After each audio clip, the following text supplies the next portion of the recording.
നാരായണം നമസ്കൃത്യ നരം ചൈവ നരോത്തമം ദേവീം സരസ്വതിം വ്യാസം തതോ ജയമുദീരയേത്. നഷ്ടപ്രായേഷു ഭദ്രേഷു നിത്യം ഭാഗവത സേവയാ ഭാഗവതേ ഉത്തമ ശ്ലോകേ ഭക്തിർഭവതി നൈഷ്ടകി. മൂകം കരോതി വാചാലം പങ്കും ലംഘയതേ ഗിരിം യത്കൃപാതമഹം വന്ദേ പരമാനന്ദമാധവം. ശ്രീഗുരും ദീനതാരിണം ശ്രീചൈതന്യ ഈശ്വരം. ഓം അജ്ഞാനതിമിരാന്തസ്യ ജ്ഞാനാഞ്ജനശലാകയാ ചക്ഷുരുന്മീലിതം യേന തസ്മൈ ശ്രീഗുരവേ നമഃ. ശ്രീചൈതന്യമനോഭീഷ്ടം സ്ഥാപിതം യേന ഭൂതലേ സ്വയം രൂപഗതാ മഹ്യം ദദാതി സ്വപദാന്തികം. വന്ദേഹം ശ്രീഗുരോ ശ്രീയുതപദകമലം ശ്രീഗുരൂൻ വൈഷ്ണവാംശ്ച ശ്രീരൂപം സാഗ്രജാതം സഹഗണ രഘുനാഥാനിതം തം സജീവം സാദ്വൈതം സാവധൂതം പരിജന സഹിതം കൃഷ്ണ ചൈതന്യദേവം ശ്രീരാധാ കൃഷ്ണപാദാൻ സഹഗണ ലളിത ശ്രീവിശാഖാനിതാംശ്ച. ഹേ കൃഷ്ണ കരുണാ സിന്ധോ ദീനബന്ധോ ജഗത്പദേ ഗോപേശ ഗോപിക കാന്ത രാധാ കാന്ത നമസ്തുതേ. തപ്തകാഞ്ചന ഗൗരാംഗീ രാധേ വൃന്ദാവനേശ്വരി വൃഷഭാനുസുതേ ദേവി പ്രണമാമി ഹരിപ്രിയേ. വാഞ്ചാകൽപതരുഭ്യശ്ച കൃപാ സിന്ധുഭ്യ ഏവ ച പതിതാനാം പാവനേഭ്യോ വൈഷ്ണവേഭ്യോ നമോ നമഃ. നമോ വിഷ്ണുപാദായ കൃഷ്ണപ്രേഷ്ഠായ ഭൂതലേ ശ്രീമദേ ഭക്തിവേദാന്ത സ്വാമിൻ ഇതി നാമിനേ. നമസ്തേ സാരസ്വതേ ദേവേ ഗൗരവാണി പ്രചാരിണേ നിർവിശേഷ ശൂന്യവാദി പാശ്ചാത്യദേശതാരിണേ. ജയ ശ്രീകൃഷ്ണ ചൈതന്യ പ്രഭു നിത്യാനന്ദ ശ്രീ അദ്വൈത ഗദാധര ശ്രീവാസാദി ഗൗരഭക്തവൃന്ദ. ഹരേ കൃഷ്ണ കൃഷ്ണ കൃഷ്ണ ഹരേ ഹരേ ഹരേ രാമ രാമ രാമ ഹരേ ഹരേ. ഓം നമോ ഭഗവതേ വാസുദേവായ. ഓം നമോ ഭഗവതേ വാസുദേവായ. ഓം നമോ ഭഗവതേ വാസുദേവായ. ഓം നമോ ഭഗവതേ വാസുദേവായ. ഓം തത്സത്. ശ്രീമദ് ഭഗവത്ഗീത യഥാരൂപം അധ്യായം 1 അർജുന വിഷാദ യോഗം അല്ലെങ്കിൽ അർജുന വിഷാദ രോഗം അല്ലെങ്കിൽ കുരുക്ഷേത്ര യുദ്ധക്കളത്തിലെ സൈന്യ നിരീക്ഷണം. ആളുകളെല്ലാം പറയാറുണ്ട് 1-ാം അധ്യായത്തില് വളരെ പ്രാധാന്യമൊന്നുമില്ല, 1-ാം അധ്യായം വെറുതെ വായിച്ചു പോയാൽ മതിയെന്ന്. പക്ഷെ തെറ്റാണ്. കാരണം ശ്രീമദ് ഭഗവത്ഗീതയെ ആചാര്യന്മാര് അഷ്ടാദശാധ്യായിനി 18 അധ്യായങ്ങളോട് കൂടിയിട്ടുള്ള അമ്മ എന്നാണ് അഭിസംബോധന ചെയ്യുന്നത്. അപ്പോ ആദ്യത്തെ അധ്യായം കഴിഞ്ഞു കഴിഞ്ഞാൽ പിന്നെ നമ്മൾക്ക് അഷ്ടദശാധ്യായിനി എന്ന് വിളിക്കാൻ പറ്റുമോ? ഇല്ല, സപ്തദശാധ്യായിനിയാവും. അപ്പോ 1-ാമത്തെ അധ്യായത്തിലെ അർജുനന്റെ ചില ചോദ്യങ്ങൾക്കുള്ള ഉത്തരമാണ് പിന്നീടുള്ള അധ്യായങ്ങളിൽ നമ്മൾ കാണുന്നത്. അപ്പൊ ചോദ്യം അറിയാതെ ഉത്തരം പഠിച്ചിട്ട് കാര്യമുണ്ടോ? ഇല്ല. അപ്പോ ചട്ട മുതൽ ചട്ട വരെ എന്നാണ് ശ്രീല പ്രഭുപാദരും ഭക്തി സിദ്ധാന്ത സരസ്വതിയും ഭക്തി വിനോദ് ഠാക്കൂറൊക്കെയും പറയുന്നത്. ഏതൊരു പുസ്തകമായാലും അവതാരിക, ആമുഖം, അത് മുതൽ ഏറ്റവും അവസാനം പദാനുപദം അല്ലെങ്കിൽ പദക്രമ, ശ്ലോക, സൂചിക, ഇതെല്ലാം നമ്മൾ പഠിച്ചിരിക്കുന്നത്ര ഒരു ഭഗവത്ഗീത വിദ്യാർത്ഥിയുടെ ലക്ഷണമാണ് അത്. ഇപ്രകാരം നമ്മൾ 2 തരത്തിലുള്ള ആളുകളെയാണ് 1-ാം അധ്യായത്തിൽ നമ്മൾ ഇതുവരെ കണ്ടത്. ആരെയാണ് കണ്ടത്? ഒന്ന്, നമ്മുടെ വീരശൂര പരാക്രമയായിട്ടുള്ള നമ്മുടെ റോൾ മോഡൽ ആയിട്ടുള്ള അർജുനൻ, പാർത്ഥൻ, കൗന്ദേയൻ. പിന്നെയോ ദുര്യോധനൻ. അങ്ങനെ 2 പേരും സൈന്യത്തെ നോക്കി കാണുന്നത് നമ്മൾ കണ്ടു. ഇവിടെ സൈന്യത്തെ നോക്കി കാണുക എന്ന് പറഞ്ഞു കഴിഞ്ഞാൽ നമ്മുടെ ചുറ്റുമുള്ള ആളുകളെ നോക്കി കാണുക, അല്ലെങ്കിൽ നമ്മുടെ ആ ഭൂമിയെ, നമ്മുടെ സമൂഹത്തെ നോക്കി കാണുക, അതാണ്. ഇവിടെ ദുര്യോധനൻ എല്ലാവരെയും നോക്കിയപ്പോൾ പതറിപ്പോയി അദ്ദേഹം. സംശയങ്ങൾ വന്നു, അല്ലെ? ജയമോ തോൽവിയോ? തന്റെ സൈന്യം പാണ്ഡവരെക്കാളും വളരെ വലുതാണ്, 1.5 മടങ്ങുണ്ട്. കാരണം പാണ്ഡവർക്ക് 7 അശ്വഹിണി സേനയേ ഉള്ളൂ, കൗരവർക്കാണെന്ന് വെച്ചാൽ 11 ഉണ്ട്. എന്നിട്ടും ജയിക്കുമോ എന്നുള്ള ഒരു സംശയഭീതി ആരുടെ മനസ്സിലുണ്ട്? ദുര്യോധനന്റെ മനസ്സിലുണ്ട്. എന്നിട്ട് ആചാര്യന്റെ അടുത്ത് ചെന്നിട്ട് അത് ഇതെല്ലാം പറയുന്നതാണെങ്കിൽ നല്ല വാക്യങ്ങളാണോ? അല്ലതാനും കുറ്റപ്പെടുത്തുകയാണ് ചെയ്യുന്നത്. അതേസമയം നമ്മളിവിടെ അർജുനനെ കണ്ടു. അർജുനന് യാതൊരു ഭയമില്ല. സൈന്യത്തിൽ കുറച്ച് കുറവാണ്. പക്ഷെ ഒത്തൊരുമയുണ്ട്, ഒരു കൂടിച്ചേരലുണ്ട്. എല്ലാവരും ഭഗവാന്റെ വാക്കുകൾ അംഗീകരിക്കും. ഭഗവാനാണെന്നൊന്നും അറിയില്ല. ഒരു രാജകുമാരൻ, അല്ലെങ്കിൽ ഒരു ഉത്തമ പുരുഷൻ, ഒരു യോഗി, അല്ലെങ്കിൽ നല്ല ബുദ്ധിയുള്ള ഒരാള്, അല്ലെങ്കിൽ ദൃഷ്ടദ്യുമ്നൻ പ്രായത്തിൽ ചെറുതാണ്, അല്ലെങ്കിൽ അഗ്നിയിൽ നിന്ന് ഉടലെടുത്തവനാണ്, എന്നിരുന്നാലും അദ്ദേഹത്തിന്റെ സർവ്വസൈന്യാധിപനായിട്ടുള്ള അദ്ദേഹത്തിന്റെ വാക്കുകളും ഭീമസേനനും യുധിഷ്ഠിരനും അർജുനനുമെല്ലാം അംഗീകരിക്കുന്നുണ്ട്, കേൾക്കുന്നുണ്ട്. അതാണ് ഇപ്പൊ നമ്മുടെ പ്രധാനമന്ത്രിയെ നോക്കിക്കഴിഞ്ഞാൽ അദ്ദേഹത്തിന്റെ ആ രാഷ്ട്രീയത്തിലത്തെ ഉന്നതനായിട്ടുള്ള ഒരു വ്യക്തി പ്രധാനമന്ത്രിയുടെ മകന്റെ പ്രായമാവാനുള്ള ഒരു വയസ്സേ ഉള്ളൂ. എന്നിട്ടും ഇവരെല്ലാം അത് അംഗീകരിക്കുന്നുണ്ട്. പ്രധാനമന്ത്രിയും ഉപപ്രധാനമന്ത്രിയും കേന്ദ്രമന്ത്രിമാരും എല്ലാവരും ആ അദ്ദേഹത്തിന്റെ പൊസിഷനെ അംഗീകരിക്കുന്നുണ്ട്. അതുപോലെ ഇവിടെ ദൈവിക സമ്പത്തിന് ഉടമയായിട്ടുള്ള അർജുനൻ അദ്ദേഹത്തിന്റെ ആ സൈന്യത്തെയും എതിർ സൈന്യത്തെയും കാണുന്നത് ദൈവീക ഗുണങ്ങളോട് കൂടിയിട്ടാണ്, സത്വഗുണത്തോട് കൂടിയിട്ടാണ്. എന്നാൽ ദുര്യോധനൻ കാണുന്നത്, ദുര്യോധനന്റെ വീക്ഷണം എന്താണ്? അത് സംശയത്തോടും പരാജയ ഭീതിയോടും, അല്ലെങ്കിൽ എന്റെ കൂടെ നിൽക്കുമോ നിൽക്കില്ലയോ, ഇങ്ങനെയുള്ള ഒരു വീക്ഷണത്തോട് കൂടിയിട്ടാണ്. നോക്കൂ, കണ്ണുകള് ഒന്നാണെങ്കിലും അവരുടെ വീക്ഷണത്തിലുള്ള ആ വ്യത്യാസം ഭൗതിക പ്രകൃതിയുടെ ത്രിഗുണങ്ങളെ ആശ്രയിച്ചാണ് ഇരിക്കുന്നത്. അതാണ് ദൈവാസുര സമ്പത്ത് വിഭാഗ യോഗം. നമ്മൾ ഇനി വിശദമായിട്ട് പഠിക്കാൻ പോകും. എന്നാലും ചെറിയൊരു സൂചന ഇവിടെ വേദവ്യാസ മഹർഷി നമുക്ക് തന്നു. ഇങ്ങനെയാണ് ആളുകള് നമ്മുടെ കൂടെയുള്ളവരെയും ബന്ധുമിത്രാദികളെയും എല്ലാം വീക്ഷിക്കുന്നത്. ആ വീക്ഷണം എല്ലാവരിലും ഒരുപോലെയല്ല, മറിച്ച് അതെല്ലാം നിങ്ങളുടെ ഭൗതിക പ്രകൃതിയുടെ സത്വരജോ തമോ ഗുണങ്ങളെ ആശ്രയിച്ചിരിക്കും. ഇനി അർജുനൻ നോക്കിക്കണ്ട സമയത്ത്, നേരത്തെ മറ്റേ കക്ഷി നോക്കിക്കണ്ട സമയത്ത് സംശയങ്ങള്, പരാജയഭീതി, വിദ്വേഷം, അല്ലെ, ഇതൊക്കെയാണ് കണ്ടത്. മാത്രമല്ല ആചാര്യൻ അവരെയെല്ലാം പൊക്കി പറഞ്ഞതൊന്നും അദ്ദേഹത്തിന് ഇഷ്ടമായിട്ടില്ല ഗുരുകുലവാസ സമയത്ത്. ഇവിടെ അർജുനൻ അങ്ങനെ ഒരു പ്രശ്നമൊന്നുമില്ല. അർജുനൻ എല്ലാവരെയും സ്വജനങ്ങളായിട്ടാണ് കാണുന്നത്. എല്ലാവരും എന്റെ ബന്ധുമിത്രാദികളാണല്ലോ, ശത്രുക്കളൊന്നുമില്ലല്ലോ. ഇവിടെ ദുര്യോധനൻ കാണുന്നത് മുഴുവൻ ശത്രുക്കളെയാണ്, അദ്ദേഹത്തിന്റെ ആളുകളെയും ശത്രുക്കളായിട്ടാണ് കാണുന്നത്. ഇവരെല്ലാം എന്റെ കൂടെ നിൽക്കുമെന്നും എനിക്ക് അറിയില്ല, ശത്രുഭാവനയാണ് ഇവർ പെരുമാറുന്നത്. ശരീരം എന്റെ കൂടെയൊന്നുള്ളൂ, മനസ്സ് മുഴുവൻ എവിടെയാണ്? അവിടെ പാണ്ഡവ പക്ഷത്താണ്. ഇതൊക്കെയാണ് പുള്ളിയുടെ ചിന്താഗതി. പക്ഷെ അർജുനൻ അങ്ങനെയല്ല, ശത്രുക്കളെയും മിത്രഭാവത്തിലാണ് കാണുന്നത്.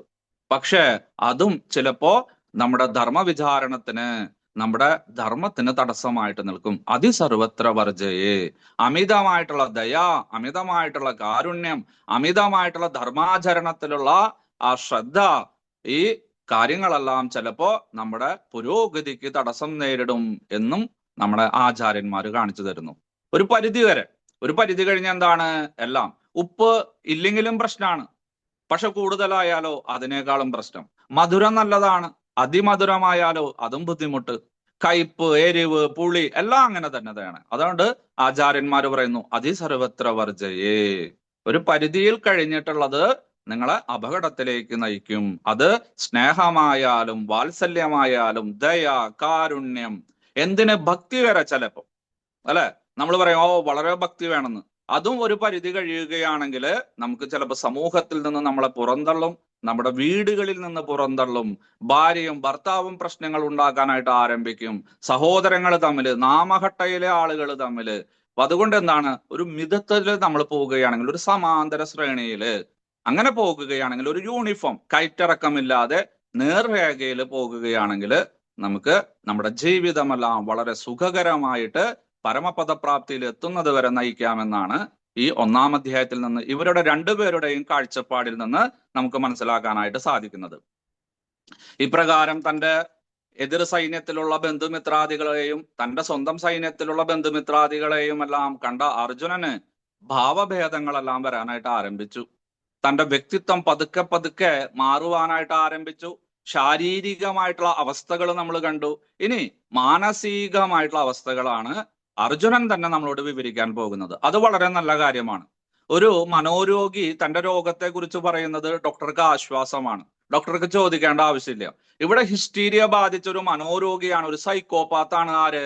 നമ്മുടെ അർജുനൻ, കുറച്ചു നേരത്തേക്ക്. കാരണം എന്താണ്? താൻ ഇതുവരെ അനുഭവിച്ച വിഷമങ്ങളെല്ലാം തീർക്കുവാനായിട്ട്, യുദ്ധമേ വഴിയുള്ളൂ. കാരണം പരമാവധി ഇവര് ശ്രമിച്ചു അല്ലെ യുദ്ധം ഒഴിവാക്കുവാനായിട്ട്. പക്ഷെ ധർമ്മയുദ്ധം തന്നെ വേണ്ടി വരും എന്നുള്ളൊരു അവസ്ഥയില് അദ്ദേഹം പടച്ചട്ടയെല്ലാം അണിഞ്ഞ് ഗാണ്ഡീവമെല്ലാം കയ്യിലേന്തി വന്നിരിക്കുകയാണ്. കാരണം ഒരു ക്ഷത്രിയന്റെ ധർമ്മമാണ്, സ്വധർമ്മമാണ് യുദ്ധം. യുദ്ധം ചെയ്തേ മതിയാകൂ. യുദ്ധേ ചാപ്യ അപലായനം. ആ യുദ്ധത്തിൽ നിന്ന് ഒഴിഞ്ഞു മാറുന്നത് ഒരു ക്ഷത്രിയന് ചേർന്നതല്ല, അദ്ദേഹത്തിന് പാപം വന്നു ചേരും എന്നിനി പറയാൻ പോകുന്നുണ്ട്. അപ്പോ യുദ്ധത്തിൽ പങ്കെടുത്ത് ശത്രുക്കളെ വധിക്കുക, വീരസ്വർഗം പ്രാപിക്കുക, ജീവിച്ചിരിക്കുമ്പോൾ തന്നെ സ്വർഗതുല്യമായിട്ടുള്ള ഭൂമിയെ അനുഭവിക്കുക. ഇനി അഥവാ മരിക്കുകയാണെങ്കിലോ വീരസ്വർഗത്തിൽ പോയിട്ട് അവിടെയും സ്വർഗീയമായിട്ടുള്ള സുഖങ്ങൾ അനുഭവിക്കുക. അങ്ങനെ പുണ്യത്തെ ആർജിക്കുക. ഇതാണ് ഒരു ക്ഷത്രിയന് വേണ്ടത്. അല്ല, യുദ്ധത്തിൽ നിന്ന് പിന്മാറുകയാണെങ്കിൽ അദ്ദേഹത്തിന് പാപമാണ് വന്നു ചേരുക, തന്റെ സ്വധർമ്മം വെടിയുന്നത് കൊണ്ട്. ഇത് അർജുനന് അറിയാതെ പോയി. കുറച്ചു നേരത്തേക്ക് മൗഢ്യഭാവം വന്നു. അതാണ് ഭഗവത്ഗീത ഉപദേശിക്കുന്നതിലൂടെ ഭഗവാൻ അദ്ദേഹത്തിന് വിസ്തരിച്ചു കൊടുക്കുന്നത്. ഇപ്രകാരം അദ്ദേഹം ശാരീരിക അവസ്ഥകളെല്ലാം പറഞ്ഞു. എനിക്ക് നിൽക്കാൻ സാധിക്കുന്നില്ല, ഞാനിതാ തല കറങ്ങി വീഴുന്നു, എന്റെ ശരീരമെല്ലാം ചുട്ടുനീറുന്നു, എന്റെ വായയെല്ലാം വരണ്ടു പോകുന്നു, നാവ് കുഴയുന്നു, കണ്ണുകളിൽ നിന്ന് ജലം ധാരധാരയായിട്ട് ഒഴുകുവാനായിട്ട് ആരംഭിക്കുന്നു, എനിക്ക് മാനസികമായിട്ട് പ്രശ്നങ്ങളുമുണ്ട് അർജുന, ഞാൻ കാണുന്നതെല്ലാം ദുഷഗുണങ്ങളാണ്, അപശകുനങ്ങളാണ്. നജാ ശക്നോമി അവസ്ഥാതും ഭ്രമദീവച മേ മനഃ നിമിത്താനി ച പശ്യാമി വിപരീതാനി കേശവ. അലയോ കേശവ, കേശിയെ വധിച്ചവനെ, കേശി വധത്വാദിതി കേശവ. അഭിരൂപ കേശ യസ്യ സ കേശവ. നിറയെ കേശങ്ങളുള്ളവൻ, മുടിയുള്ളത് അല്ലെ. ഭഗവാന്റെ മുടി കണ്ടിട്ടില്ലേ നിങ്ങൾ? എത്ര മെടഞ്ഞാലും യശോദയ്ക്ക് കുറെ നേരം മെടയേണ്ടി വരും കാലത്തിരുന്നിട്ട്. അത്രയും കാർക്കൂന്തലാണ് ആർക്ക്? കേശങ്ങളാണ് ആർക്ക്? നമ്മുടെ ഗോവിന്ദന്, അദ്ദേഹത്തിന്. അതുകൊണ്ട് അഭിരൂപ കേശ, നല്ല മനോഹരമായിട്ടുള്ള ഇട തൂർന്നിട്ടുള്ള, അല്ലാണ്ട് ഉള്ളില്ലാത്തതല്ല, നല്ല ഉള്ളുണ്ട് പുറമുണ്ട്. അങ്ങനെ പനങ്കുല പോലെ ഇങ്ങനെ നീണ്ടു കിടക്കുന്ന മുടി ആർക്കുണ്ടോ സ അവനാണ് കേശവൻ. കശ്ച അശ്ച ഈശ്ച ത്രിമൂർത്തയ ഈശയഃ. കാ ഈ ആ എന്ന് പറഞ്ഞു വെച്ചാൽ ബ്രഹ്മ വിഷ്ണു മഹേശ്വരന്മാരുടെ നിയന്താവ്, അവരെയെല്ലാം നിയന്ത്രിക്കുന്നവൻ ആരാണോ വർത്തന്തേ സ കേശവ, ആരുടെ നിർദ്ദേശത്തിലാണ് ഇവര് വർത്തിക്കുന്നത് അവനെയും കേശവൻ എന്ന് വിഷ്ണു സഹസ്രനാമത്തിൽ പറയുന്നുണ്ട്. കേശി വദാത് കേശവ. കേശി എന്ന കറുത്ത കുതിരയുടെ രൂപം ധരിച്ചു വന്ന അസുരനെ വധിച്ചതുകൊണ്ട് കേശവൻ എന്ന് പറയുന്നുണ്ട്. കേശസപ്ഞിത സൂര്യാന്തി സംക്രാന്ത അംശ സ കേശവ.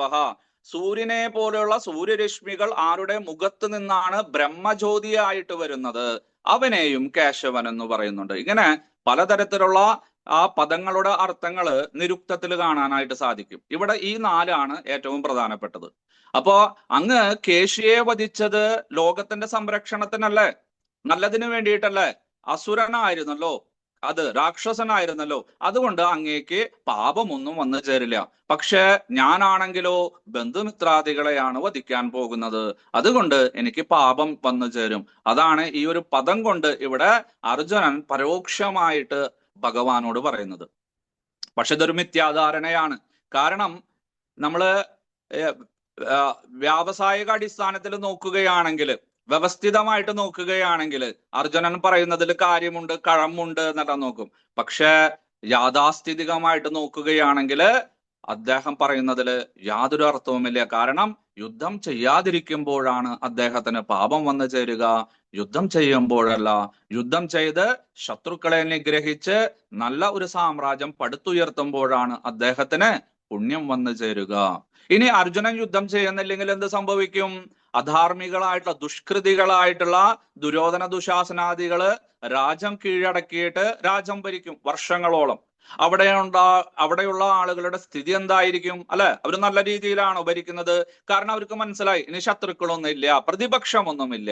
ഇനി നമ്മൾ എന്ത് അധർമ്മം കാണിച്ചാലും, എന്ത് കോഴ വാങ്ങിയാലും, അല്ലെങ്കിൽ എന്ത് ആഗോള സംഗമ അയ്യപ്പ സംഗമ കൈയിട്ട് വാരിയാലും ആരും ഇനി എതിർക്കാനില്ല. കാരണം എന്താണ്? പ്രതിപക്ഷം ഒന്നുമില്ല. ഇവിടെ പ്രതിപക്ഷത്തുള്ള ആളുകളെല്ലാം മരിച്ചു കഴിഞ്ഞു, അല്ലെങ്കിൽ അവര് അവിടെ നിന്ന് ഓടിപ്പോയി. പക്ഷെ അരാജകത്വം സൃഷ്ടിക്കും ആ രാജ്യത്തില്, സംസ്ഥാനത്തില്. അതുപോലെ ഇവിടെ അർജുനൻ യുദ്ധത്തിൽ നിന്ന് ഒഴിഞ്ഞു മാറുകയാണെങ്കിൽ ദുര്യോധനൻ മഹാരാജാവും അല്ലെങ്കിൽ രാജാവാണ്. കാരണം സഞ്ജയൻ ഇടയ്ക്ക് പറയുന്നുണ്ട് മഹാരാജ ദുര്യോധനഹ എന്നൊക്കെ പറയുന്നുണ്ട്. കാരണം ഒരു പേരിന് മാത്രമേ ആരിയ്ക്കുന്നുള്ളൂ, ധൃതരാഷ്ട്ര മഹാരാജാവ്. ഭരിക്കുന്നതെല്ലാം ദുര്യോധനനും ദുശാസനനും കൂടിയിട്ടാ. അപ്പൊ അതുകൊണ്ട് ഇനി രാജ്യം കൂടി കിട്ടിയാലത്തെ അവസ്ഥ എന്തായിരിക്കും? കുട്ടിച്ചോറാവും. അപ്പൊ അതുകൊണ്ട് അർജുന, നീ യുദ്ധം ചെയ്യുന്നില്ലെങ്കിൽ ഇവര് യുദ്ധത്തെ ജയിച്ച് നിന്നെ വധിക്കും എന്തായാലും. നീ വിചാരിക്കണ പോലെയുള്ള ദയാകാരുണ്യൊന്നും നിന്റെ വല്യച്ഛന്റെ മക്കൾക്കില്ല. അവരെല്ലാം അധാർമികളാണ്, ആദധായികളാണ് എന്നെല്ലാം ഇവിടെ ഇനി സൂചിപ്പിക്കാൻ പോകുന്നുണ്ട്. അപ്പൊ നമുക്ക് നോക്കാം. ഇപ്രകാരം തന്റെ ശാരീരിക അവസ്ഥയെ കഴിഞ്ഞ് മാനസിക അവസ്ഥയെ പറഞ്ഞു. ഇനി ബുദ്ധിപരമായിട്ടുള്ള ആ ബുദ്ധിയിൽ ഉദിക്കുന്ന കാര്യങ്ങളാണ്. കാരണം നമ്മുടെ ഗോവിന്ദ ഒന്നും പറയുന്നില്ല. ഇത്രയും പറഞ്ഞിട്ട് ആള് പറഞ്ഞോളൂ, കേൾക്കാം കേൾക്കാം എന്ന് പറഞ്ഞ് ഒരു രോഗിയുടെ കണ്ണിൽ നോക്കി നിൽക്കുന്ന ബുദ്ധിമാനായിട്ടുള്ള ഒരു ഡോക്ടറെ പോലെയാണ്, ഒരു വൈദ്യരെ പോലെയാണ് ഇവിടെ ഭഗവാൻ ഇരിക്കുന്നത്. അതുകൊണ്ട് താൻ ഈ പറഞ്ഞതൊന്നും മനസ്സിലാവുന്നില്ലേ അദ്ദേഹത്തിന്? അദ്ദേഹത്തിന്റെ ഹൃദയത്തിലേക്ക് ചെന്നിട്ടില്ലേ? അതുകൊണ്ട് കുറച്ചും കൂടി ശക്തമായിട്ടുള്ള കാര്യങ്ങൾ പറഞ്ഞ് അദ്ദേഹത്തിനെ സ്വാധീനിക്കാം. എനിക്ക് അനുകൂലമായിട്ടുള്ള ഒരു നടപടി എടുക്കുന്നത് വരെ ഞാൻ അദ്ദേഹത്തിനോട് ഇങ്ങനെയുള്ള തത്വവിചാരങ്ങളെല്ലാം ചെയ്യാം എന്ന് പറഞ്ഞിട്ടാണ് നമ്മുടെ അർജുനൻ അദ്ദേഹത്തിനോട് ഇനി താത്വികമായിട്ട് സംസാരിക്കാൻ പോവാണ്. അതായത് വേദശാസ്ത്ര പുരാണങ്ങളിൽ നിന്നും മനുസ്മൃതി, പരാശര സ്മൃതി, വസിഷ്ഠ സ്മൃതി തുടങ്ങിയിട്ടുള്ള ആ കാലത്ത് നിലവിലിരുന്ന നിയമഗ്രന്ഥങ്ങളിൽ നിന്നെല്ലാം എടുത്തിട്ടുള്ള ശ്ലോകങ്ങളെ ഉദ്ധരിച്ചിട്ടാണ് ഇനി പറയാൻ പോകുന്നത്. നമുക്ക് നോക്കാം. ശ്ലോകം 31 എന്താ പറയാൻ പോകുന്നത് നമ്മുടെ കക്ഷി? നജാശ്രയോനു പശ്യാമി ഹത്വാ സ്വജനമാഹവേ നാകാംക്ഷേ വിജയം കൃഷ്ണ നജാരാജ്യം സുഖാനി ച. അലയോ കേശവ കൃഷ്ണ, ബന്ധുമിത്രാദികളെ യുദ്ധത്തിൽ കൊല്ലുന്നത് കൊണ്ട് എങ്ങനെ എന്ത് ഗുണമുണ്ടാവുമെന്ന് എനിക്ക് മനസ്സിലാവുന്നില്ല. അലയോ കൃഷ്ണ, എനിക്ക് വിജയത്തിന്റെ ആവശ്യമില്ല. രാജ്യമാവട്ടെ സുഖമാവട്ടെ എനിക്ക് വേണ്ട. നേരത്തെ പറഞ്ഞ മാതിരി ഇനി ആ ഒരു സിമ്പതിയുടെ തലത്തിലേക്ക് പോകുകയാണ്. അതായത് ആഗ്രഹമൊക്കെ ഉണ്ട് കേട്ടോ, ആർക്കും ആഗ്രഹമില്ല. ഇപ്പൊ നമുക്കായാലും ആഗ്രഹമുണ്ട്. ഇപ്പൊ ദീക്ഷയുടെ ഇന്റർവ്യൂവിന് അങ്ങനെ പോയിട്ട് നമുക്ക് ഇന്റർവ്യൂവിൽ ജയിക്കാൻ പറ്റിയില്ല, അല്ലെങ്കിൽ നമുക്ക് അതിന്റെ ഉത്തരങ്ങളൊന്നും ശരിക്കും എഴുതാൻ പറ്റിയില്ലെങ്കിലും ആരെങ്കിലും ചോദിച്ചാൽ എന്താ പറയാന്നറിയോ? എനിക്കിപ്പോ അതിന്റെ ആവശ്യമൊന്നുമില്ല. ഞാനിപ്പോ ആദികർത്ത പ്രഭു പറഞ്ഞു, പൈതൽ പ്രഭു പറഞ്ഞു, മാതാജി ഇപ്പൊ എടുത്തില്ലെങ്കിലും കുഴപ്പമൊന്നുമില്ല, മാതാജി ഇപ്പൊ ദീക്ഷാ ദേവൂട്ടിയുടെ പോലെ തന്നെയാണ് ജീവിക്കുന്നത്, പേര് മാത്രമേ മാറ്റണുള്ളൂ, അങ്ങനെയൊക്കെ പറഞ്ഞിട്ടുണ്ട്. അപ്പൊ എനിക്ക് ദീക്ഷയുടെ ആവശ്യമില്ല, അങ്ങനെയൊക്കെ പറയും നമ്മള്. കാരണം എന്താണ്? നമ്മുടെ മാനസിക നില തെറ്റി, നമുക്ക് അതിനെ പ്രാപിക്കാനായിട്ട് സാധിച്ചില്ല. അപ്പോ ഉള്ളില് നമ്മുടെ അപകർഷതാബോധം അതിന് ചില വ്യാഖ്യാനങ്ങളും ഉത്തരങ്ങളുമെല്ലാം നൽകും. ഇങ്ങനെയാണ് നമ്മുടെ ജീവിതത്തിലെ സ്ഥിതി. അങ്ങനെയാണ്. നമുക്ക് എന്തെങ്കിലും ഒരു വസ്തു ലഭിക്കാതെ പോയി കഴിഞ്ഞാൽ അതിനെ പല ന്യായീകരണങ്ങളെല്ലാം പറഞ്ഞ് മെഴുകി അതിനെ നമ്മള് മറ്റുള്ളവരുടെ മുന്നിൽ അതിനെ നല്ലൊരു വശത്താക്കാനായിട്ട് ശ്രമിക്കും. ആ കാര്യം തന്നെയാണ് ആര് ചെയ്യുന്നത്? ഇവിടെ അർജുനൻ ചെയ്യുന്നത്. അദ്ദേഹം പറയാണ്, ന ശ്രേയ അനുപശ്യാമി, ഞാൻ ശ്രേയസിനെ കാണുന്നില്ല. നോക്കൂ, ഈ കക്ഷി തന്നെയാണ് കുറച്ചു കഴിഞ്ഞാൽ ശ്രേയസ് വേണമെന്ന് പറയുന്നത്. നോക്കൂ, അപ്പൊ ആഗ്രഹമുണ്ടോ? ഉണ്ട്. അതാണ് മനോരോഗികളുടെ ഏറ്റവും വലിയ ലക്ഷണമാണ്. ആ ഡോക്ടറെ അടുത്ത് പോയി കഴിഞ്ഞാൽ എനിക്ക് ഭർത്താവിനോട് വിരോധമില്ല, എനിക്ക് ഭർത്താവിനെ സംശയമൊന്നുമില്ല ഡോക്ടറെ എന്ന് പറയും. എന്ന് പറഞ്ഞാൽ അതിന്റെ അർത്ഥം എന്താണ്? ഭർത്താവിന് സംശയമുണ്ട്, ഭർത്താവുമായിട്ട് വിരോധവുമുണ്ട്. ഭർത്താവ് എന്നെ ഉപദ്രവിക്കാറില്ല എന്ന് പറഞ്ഞാൽ ഭർത്താവ് എന്നെ ഉപദ്രവിക്കാറുണ്ട്, അല്ലെ? ഭർത്താവ് എന്നെ മറ്റുള്ളവരുടെ മുന്നിൽ വെച്ച് കീർത്തിക്കാറുണ്ട്, ഒരിക്കലും ഇൻസൾട്ട് ചെയ്യാറില്ല എന്ന് പറഞ്ഞാൽ ചെയ്യാറുണ്ട്. ഇങ്ങനെ നേരെ വിപരീതമായിട്ടുള്ള കാര്യങ്ങളാണ് ഈ മനോരോഗികൾ പറയാം. അത് ഭഗവാൻ അറിയാം. അതുകൊണ്ട് ഇദ്ദേഹം പറയുന്നതെല്ലാം ഇദ്ദേഹത്തിന്റെ ഉള്ളിൽ നിന്നല്ല, ഇപ്പോഴത്തെ മാനസിക അവസ്ഥയിൽ നിന്ന് ഉടലെടുത്തതാണെന്ന് ആർക്ക് മനസ്സിലായി? ഗോവിന്ദന് മനസ്സിലായി. അതുകൊണ്ടാണ് അദ്ദേഹം മൗനം ഭജിക്കുന്നത്. അല്ലെങ്കിൽ ഓരോ കാര്യത്തിനും ഓരോ ഉത്തരം പറഞ്ഞാണ് ഇതെല്ലാം കേട്ടിട്ട് അവസാനം ഇതിനെല്ലാം നിരാകരിക്കാം, തള്ളിക്കളയാമെന്ന് ബുദ്ധിമാനായിട്ടുള്ള നമ്മുടെ അച്യുതൻ വിചാരിച്ചു. ഇവിടെ പറയാണ്, ന അനുപശ്യാമി ശ്രേയ, ഞാൻ ശ്രേയസിനെ കാണുന്നില്ല. എന്തുകൊണ്ടാണ്? ഹത്വാ സ്വജനമാഹവേ, ഈ കഠിന യുദ്ധത്തിലെ, കൊടും യുദ്ധത്തില് ബന്ധുമിത്രാദികളെ, സ്വജനങ്ങളെ വധിച്ചത് കൊണ്ട്, അവരെ കൊന്നത് കൊണ്ട് എനിക്ക് ശ്രേയസ് കിട്ടാൻ പോകുന്നില്ല. അല്ലെ? ഇവിടെ സ്വജനം സ്വജനം സ്വജനം സ്വജനം അനേകം തവണയാണ് പറയുന്നത്. അപ്പൊ അർജുനന്റെ പ്രധാന പ്രശ്നം എന്താണ്? ഇവിടെ ശത്രുക്കളല്ല, മറിച്ച് യുദ്ധമല്ല, മറിച്ച് സ്വജനമാണ്. താൻ യുദ്ധത്തിന് വന്നിരിക്കുന്നത് സ്വജനങ്ങളോടാണ്, സ്വജനങ്ങളെ വധിക്കുന്നത് ശരിയല്ല, അത് പാപമാണ് വന്നു ചേരുക, അവരെല്ലാം എൻ്റെ അഭിവൃദ്ധിക്കായിട്ടാണ് പരിശ്രമിച്ചിരുന്നത്. അങ്ങനെ അവർക്ക് അവകാശപ്പെട്ട ആ സുഖവും സംതൃപ്തിയും എനിക്ക് ചിലപ്പോൾ കൊടുക്കാനായിട്ട് സാധിക്കില്ല. ഒരു പക്ഷെ എൻ്റെ കൈ കൊണ്ട് തന്നെ അവർ മരിച്ചു പോകും. അങ്ങനെ അവരുടെയും അവരുടെ കുടുംബാംഗങ്ങളുടെയും എല്ലാം പ്രാക്ക്, അവരുടെ ശാപമെല്ലാം എന്നിൽ വന്നു ചേരും, എനിക്ക് പാപം ലഭിക്കും, ഞാൻ നരകാദി ലോകങ്ങളിലെല്ലാം പോകേണ്ടി വരും. ഇതാണ് ആരുടെ ചിന്ത? അർജുനന്റെ ചിന്ത. പക്ഷെ അത് സത്യമാണോ? അല്ല, ധർമ്മയുദ്ധമാണ്. ധർമ്മയുദ്ധത്തില് ബന്ധുമിത്രാദികളെന്നോ അല്ലെങ്കിൽ സ്വന്തം പക്ഷക്കാരെന്നോ എതിർപക്ഷക്കാരോ എന്നോ ഒന്നുമില്ല. അപ്പുറത്തെ ഭാഗത്ത് നിൽക്കുന്നത് മുഴുവൻ ശത്രുക്കള്, അല്ലെ? ധർമ്മത്തിന്റെ അപ്പുറത്ത് നിൽക്കുന്നത് മുഴുവൻ അധർമ്മം. അത്രയേ ഉള്ളൂ. ചിലപ്പോൾ ഒരുമിച്ച് പഠിച്ചവരായിരിക്കാം, കളിച്ചവരായിരിക്കാം, വിവാഹം കഴിച്ചവരായിരിക്കാം, ഏതെങ്കിലും വിധത്തില് ബാന്ധവന്മാരായിരിക്കാം. പക്ഷെ ആ യുദ്ധമാണെങ്കിലോ ധർമ്മയുദ്ധമാണ്. അവിടെ അവരെ തോൽപ്പിക്കണം, വധിക്കണം, ജയിക്കണം. ഇങ്ങനെ ഒരു നിയമമേ നമ്മുടെ ഭാരതവർഷത്തിലുള്ളൂ. അപ്പൊ അതുകൊണ്ട് ഇവിടെ പറയാ, സ്വജനങ്ങളെ വധിക്കുന്നത് കൊണ്ട് എനിക്ക് ശ്രേയസ്സൊന്നും കിട്ടുമെന്ന് തോന്നുന്നില്ല അർജുന. ഗോവിന്ദ നാകാംക്ഷേ വിജയം കൃഷ്ണ. അതുകൊണ്ട് എനിക്ക് വിജയം ആഗ്രഹമില്ല, ഞാൻ വിജയത്തെ ആഗ്രഹിക്കുന്നില്ല. തെറ്റ് അല്ലെ? കുറച്ചു കഴിഞ്ഞാ പറയുന്നുണ്ട്, വിജയം ആഗ്രഹിക്കുവാൻ ഞാൻ എന്താണ് ചെയ്യേണ്ടത് എന്ന് ചോദിക്കുന്നുണ്ട് ഈ കക്ഷി തന്നെ. അപ്പൊ ഇപ്പോഴത്തെ മാനസിക നിലയാണ് അദ്ദേഹത്തിനെ ഇതേ കൊണ്ട് സംസാരിക്കുന്നത്. നാ കാംക്ഷേ വിജയം കൃഷ്ണ, അല്ലയോ കൃഷ്ണ, വിജയം ഞാൻ ആഗ്രഹിക്കുന്നില്ല. നജ മാത്രമല്ല, നാ രാജ്യം, രാജ്യവും ഞാൻ ആഗ്രഹിക്കുന്നില്ല. അല്ലെ? പിന്നെ ഒരു ക്ഷത്രിയനെ രാജ്യമില്ലെങ്കിൽ ഭരിക്കാൻ പറ്റോ? എവിടെ താമസിക്കുക അവര്? അപ്പൊ അതുകൊണ്ട് ഇദ്ദേഹം രാജ്യവും ആഗ്രഹിക്കുന്നുണ്ട്, വിജയവും ആഗ്രഹിക്കുന്നുണ്ട്. നാ സുഖാനിച്ച, സുഖവും ആഗ്രഹിക്കുന്നില്ല. തെറ്റ്, പച്ചക്കള്ളം, അല്ലെ? കല്ല് വെച്ചെന്നുണ. സുഖവും ആഗ്രഹിക്കുന്നുണ്ട്. കാരണം വനവാസ സമയത്തെല്ലാം ഈ ദുരിതം എപ്പോൾ തീരും? അല്ലെ? ദ്രൗപദിയും ഞാനുമെല്ലാം പട്ടുമെത്തയിൽ കിടന്ന് ആ തൂവലുകളെ കൊണ്ടുണ്ടാക്കിയിട്ടുള്ള സുഖസമൃദ്ധമായിട്ടുള്ള അന്തഃപുരത്തിൽ കിടന്നുറങ്ങിയവരാണ്. ഇതാ ഞാൻ ഇവിടെ കിടക്കുന്നു, എന്റെ ധർമ്മപത്നി അതാ അവിടെ മണ്ണിൽ കിടന്ന് ഉറങ്ങുന്നു എന്നൊക്കെ പറഞ്ഞിട്ട് പരിതപിക്കുന്ന കുറെ രംഗങ്ങളുണ്ട്.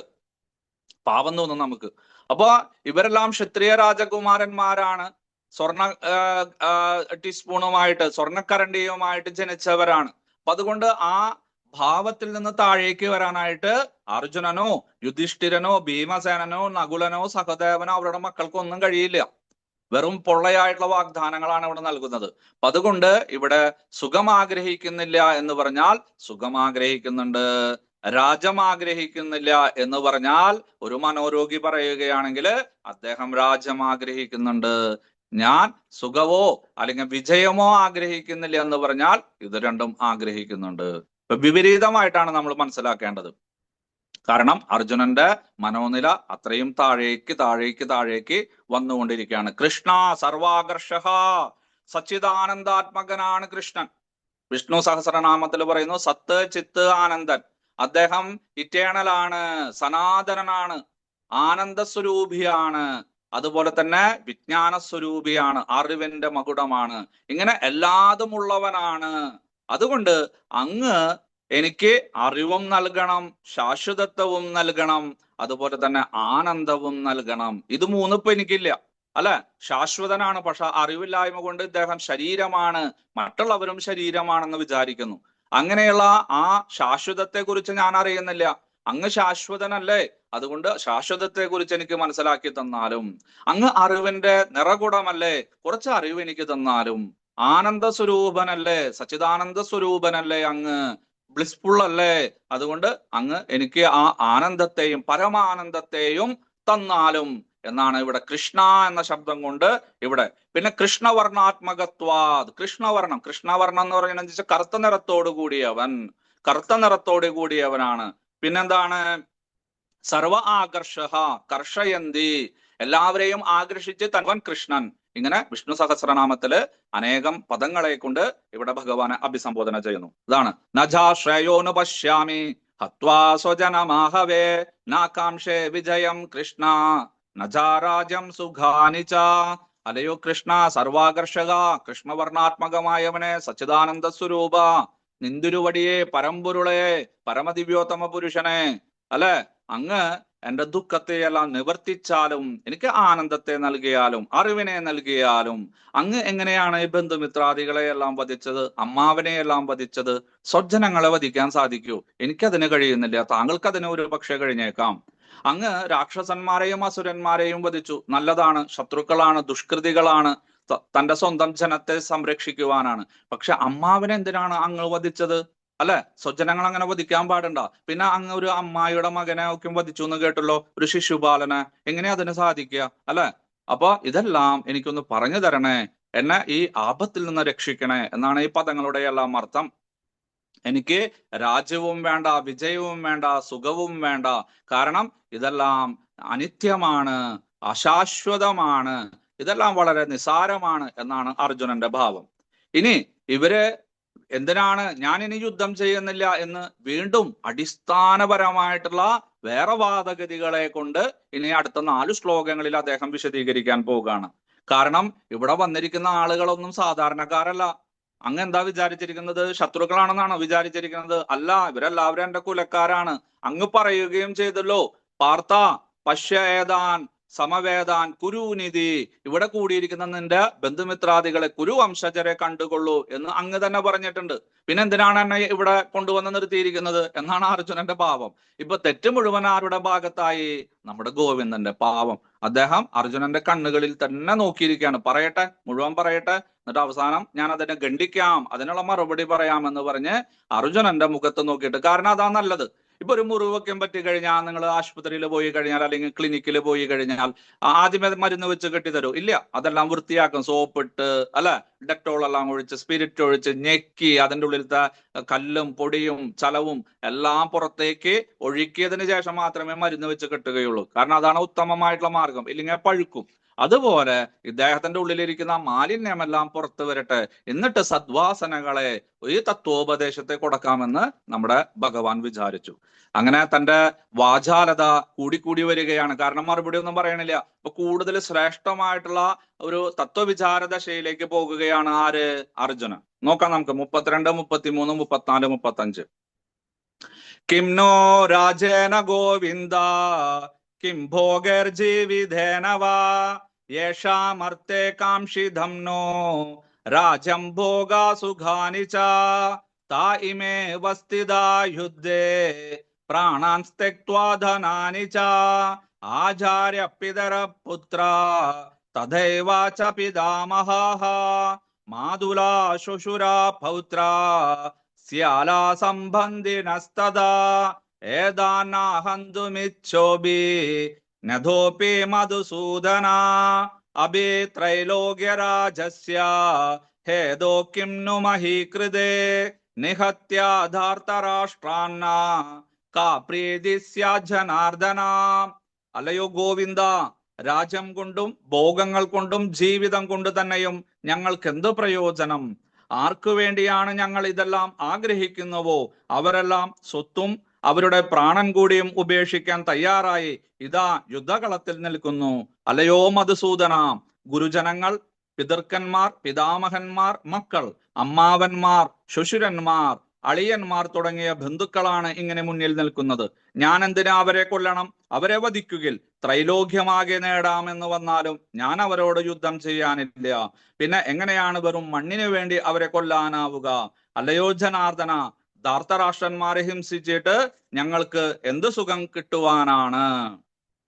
വളരെ വലിയൊരു വാദഗതിയാണ് ഇവിടെ നടത്താൻ പോകുന്നത്. കേൾക്കുമ്പോ നേരത്തെ പറഞ്ഞ മാതിരി നമ്മുടെ ജീവിത തലത്തിൽ നോക്കുകയാണെങ്കിൽ അർജുനൻ പറയുന്നതെല്ലാം കാര്യമാണ്, വാസ്തവികമാണെന്ന് തോന്നും. പക്ഷെ പാരമാർത്ഥിക തലത്തിൽ നോക്കുകയാണെങ്കിലോ അതിനൊന്നും പ്രസക്തിയില്ല. കാരണം ഒരു മനോനില തെറ്റിയിട്ടുള്ള ഒരാള് എന്തോ വിളിച്ചു പറയുന്നു, അങ്ങനെ കണ്ടാൽ മതി. പല അന്യമതക്കാരും നിരീശ്വരവാദികളും യുക്തിവാദികളും പിന്നെ അഹിംസാവാദികളെല്ലാം പറയാറുണ്ട്, പാപം വെറുതെ ഇരുന്ന നിഷ്കളങ്കനായിട്ടുള്ള നിഷ്കുവായിട്ടുള്ള നമ്മുടെ അർജുനനെ നിങ്ങളുടെ ഗോവിന്ദൻ ആ വിഷമെല്ലാം കുത്തിവെച്ച് അവനെ പ്രേരിപ്പിച്ച് ആയുധമെല്ലാം കയ്യിലേന്തിയിട്ട് രാഷ്ട്രീയക്കാരെ പോലെ അദ്ദേഹം മറ്റുള്ളവരെ കൊല്ലിപ്പിച്ചു എന്ന് പറയുന്നുണ്ട്. തെറ്റ്. കാരണം ഭഗവാൻ ഇവിടെ ഒന്നും ചെയ്യുന്നില്ല. ഭഗവാൻ ധർമ്മത്തെക്കുറിച്ചും അധർമ്മത്തെക്കുറിച്ചും സ്വധർമ്മത്തെക്കുറിച്ചും പരധർമ്മത്തെക്കുറിച്ചും മാത്രമേ പറയുന്നുള്ളൂ. എന്നിട്ട് നിനക്ക് ഇഷ്ടമുള്ളത് ചെയ്തുകൊള്ളൂ അർജുന എന്ന് പറയുന്നുണ്ട്. ഇവിടെ യുദ്ധം ചെയ്യില്ല എന്ന് പറയുന്ന അർജുനൻ തന്നെയാണ് നഷ്ടോമോഹ സ്മൃതി ലബ്ധ ത്വത്പ്രസാദാത് മയാച്യുത എന്ന് ഇനി പറയാൻ പോകുന്നത്. കാരണം എന്റെ അജ്ഞാനം നിമിത്തം, വ്യാമോഹം മൂലം വസ്തുവിനെ യഥാർത്ഥ രീതിയിൽ കാണുവാൻ സാധിക്കാതെ എന്റെ ബുദ്ധി എല്ലാം കെട്ടുപോയി. അതുകൊണ്ട് യഥാർത്ഥമായിട്ട് എനിക്ക് കാര്യങ്ങൾ മനസ്സിലാക്കാൻ സാധിച്ചില്ല. അങ്ങയുടെ അനുഗ്രഹം കൊണ്ട്, അങ്ങയുടെ ഗീതോപദേശം കൊണ്ട് ആ മാലിന്യവും പ്രകാശപൂരിതമായിട്ട് ആ വസ്തുക്കളെയെല്ലാം കൃത്യമായിട്ട് എനിക്ക് കാണുവാനായിട്ട് സാധിച്ചു. എന്റെ സ്വധർമ്മം എന്താണെന്ന് എനിക്ക് മനസ്സിലായി, പരധർമ്മം എന്താണെന്ന് മനസ്സിലായി. ഇവിടെ യുദ്ധത്തിൽ പങ്കെടുത്തുന്നത് കൊണ്ട് എനിക്ക് ശ്രേയസേ വരികയുള്ളൂ എന്ന് മനസ്സിലായി. അതുകൊണ്ട് ഞാൻ ഇനി യുദ്ധം ചെയ്യും എന്ന് അർജുനൻ തന്നെ തന്റെ സ്വന്തം വാക്കുകളിൽ യാതൊരു പരപ്രേരണയും കൂടാതെ പറയാൻ പോകുന്നുണ്ട്. അപ്പൊ അതുകൊണ്ട് ഇപ്പോൾ പോകുന്നതെല്ലാം എന്താണ്? മനോനില തെറ്റിയിട്ടുള്ള ഒരു യോദ്ധാവിന്റെ വാക്കുകളായിട്ട് നിങ്ങൾ കണ്ടാൽ മതി. ഒരിക്കലും ശ്രേയസോട് കൂടിയിട്ടുള്ള, അല്ലെങ്കിൽ ഒരു തത്വജ്ഞാനിയായിട്ടുള്ള ഒരു ക്ഷത്രിയന്റെയോ അല്ലെങ്കിൽ ഒരു യോദ്ധാവിന്റെയോ അല്ലെങ്കിൽ ഒരു യോഗിയുടെയോ ഒരു പരിശുദ്ധ ഭക്തന്റെയോ വാക്കുകളായിട്ട് ആരും ഇതിനെ കണക്കിലെടുക്കരുത്. വേദവ്യാസ മഹർഷിയും കണക്കിലെടുത്തിട്ടില്ല, നമ്മുടെ ഗോവിന്ദനും കണക്കിലെടുത്തിട്ടില്ല, നമ്മുടെ ആചാര്യന്മാരും ഇതിനെ കണക്കിലെടുത്തില്ല. പിന്നെ എന്തിനാ നമ്മൾ കണക്കിലെടുക്കുന്നത്? അപ്പൊ അതുകൊണ്ട് ഇതെല്ലാം തള്ളിക്കളയാം. എന്നിരുന്നാലും അദ്ദേഹത്തിന്റെ വാദങ്ങളെല്ലാം നമുക്ക് ഒന്ന് ശ്രദ്ധിക്കാം. കിംനോ രാജേന ഗോവിന്ദ, അല്ലയോ ഗോവിന്ദ, അല്ലെ, അല്ലയോ ഗോവിന്ദ, ഞങ്ങൾക്ക് ഈ രാജ്യം കൊണ്ട് എന്ത് പ്രയോജനം? യുദ്ധത്തിൽ ജയിച്ചു, എന്നിട്ട് ഈ രാജ്യമെല്ലാം കിട്ടി, എന്ത് പ്രയോജനം? അതിന്റെ ഉത്തരം പറയാൻ പോകുന്നുണ്ട്. കിം ഭോഗേർ ജീവിതേനവ, ഇനി ഈ യുദ്ധത്തിൽ ജയിച്ചു, ഞങ്ങൾക്ക് ഈ ആര്യാവർത്തം അല്ലെങ്കിൽ ഭാരതവർഷം മുഴുവൻ കിട്ടി, അങ്ങനെ ഭോഗാസക്തിയോട് കൂടിയിട്ടുള്ള അനേകം കാമ്യവസ്തുക്കളോട് കൂടിയിട്ടുള്ള ഈ രാജ്യം ഭരിക്കാമെന്ന് വന്നാലും ഞങ്ങൾക്ക് എന്ത് പ്രയോജനം? എന്താ കാരണം? യേഷാമർത്തെ കാംക്ഷിതം നോ രാജം ഭോഗ സുഖാനിജ, ആർക്കു വേണ്ടിയിട്ടാണ് ഞങ്ങള് ഈ സുഖഭോഗങ്ങളെല്ലാം ആഗ്രഹിക്കുന്നത്, രാജ്യം ആഗ്രഹിക്കുന്നത്, ധനം ആഗ്രഹിക്കുന്നത്, അതിലത്തെ ഗോധനം ആഗ്രഹിക്കുന്നത്, ഭണ്ഡാരം ആഗ്രഹിക്കുന്നത്? അവരാണ് ഇവിടെ മുന്നില് യുദ്ധത്തിന് തയ്യാറായിട്ട് നിൽക്കുന്നത്. എന്ന് വെച്ചാൽ അർജുനന്റെ വിചാരം എന്താണ്? ഈ യുദ്ധമെല്ലാം ജയിച്ചു കഴിഞ്ഞാൽ ഒരു ഓഹരി എന്റെ വല്യച്ഛന് കൊടുക്കും, പാവം വല്യച്ഛൻ, അല്ലെ, ധൃതരാഷ്ട്ര മഹാരാജാവിന് കൊടുക്കും, അദ്ദേഹത്തിന്റെ മക്കൾക്ക് കൊടുക്കും, അല്ലെ, എന്റെ കൂട്ടുകാർക്ക് കൊടുക്കും. ഇപ്പൊ ഗൾഫിൽ നിന്ന് ഒരാള് 3-4 വർഷങ്ങൾക്ക് ശേഷം നാട്ടിൽ വന്നു, അല്ലെ, ഒരു പെട്ടി നിറച്ച് കുറെ soap, powder, spray, brush, paste, പിന്നെ നമ്മുടെ വേദനയ്ക്ക് മാറുന്ന പച്ചമരുന്ന്, അങ്ങനെ കുറെ പെയിൻ കില്ലറുകള്, പിന്നെ സാരി, മുണ്ട്, അങ്ങനെ കുറച്ച് കാര്യങ്ങൾ, സ്വർണ്ണാഭരണങ്ങൾ, ഇതെല്ലാം കൊണ്ടുവരും. അങ്ങനെ വിലപിടിപ്പുള്ള വസ്തുക്കളെല്ലാം ആർക്ക് കൊടുക്കും? ഭാര്യയ്ക്കും മക്കൾക്കും അച്ഛനും അമ്മയ്ക്കും സഹോദരി സഹോദരന്മാർക്കും എല്ലാം കൊടുക്കും.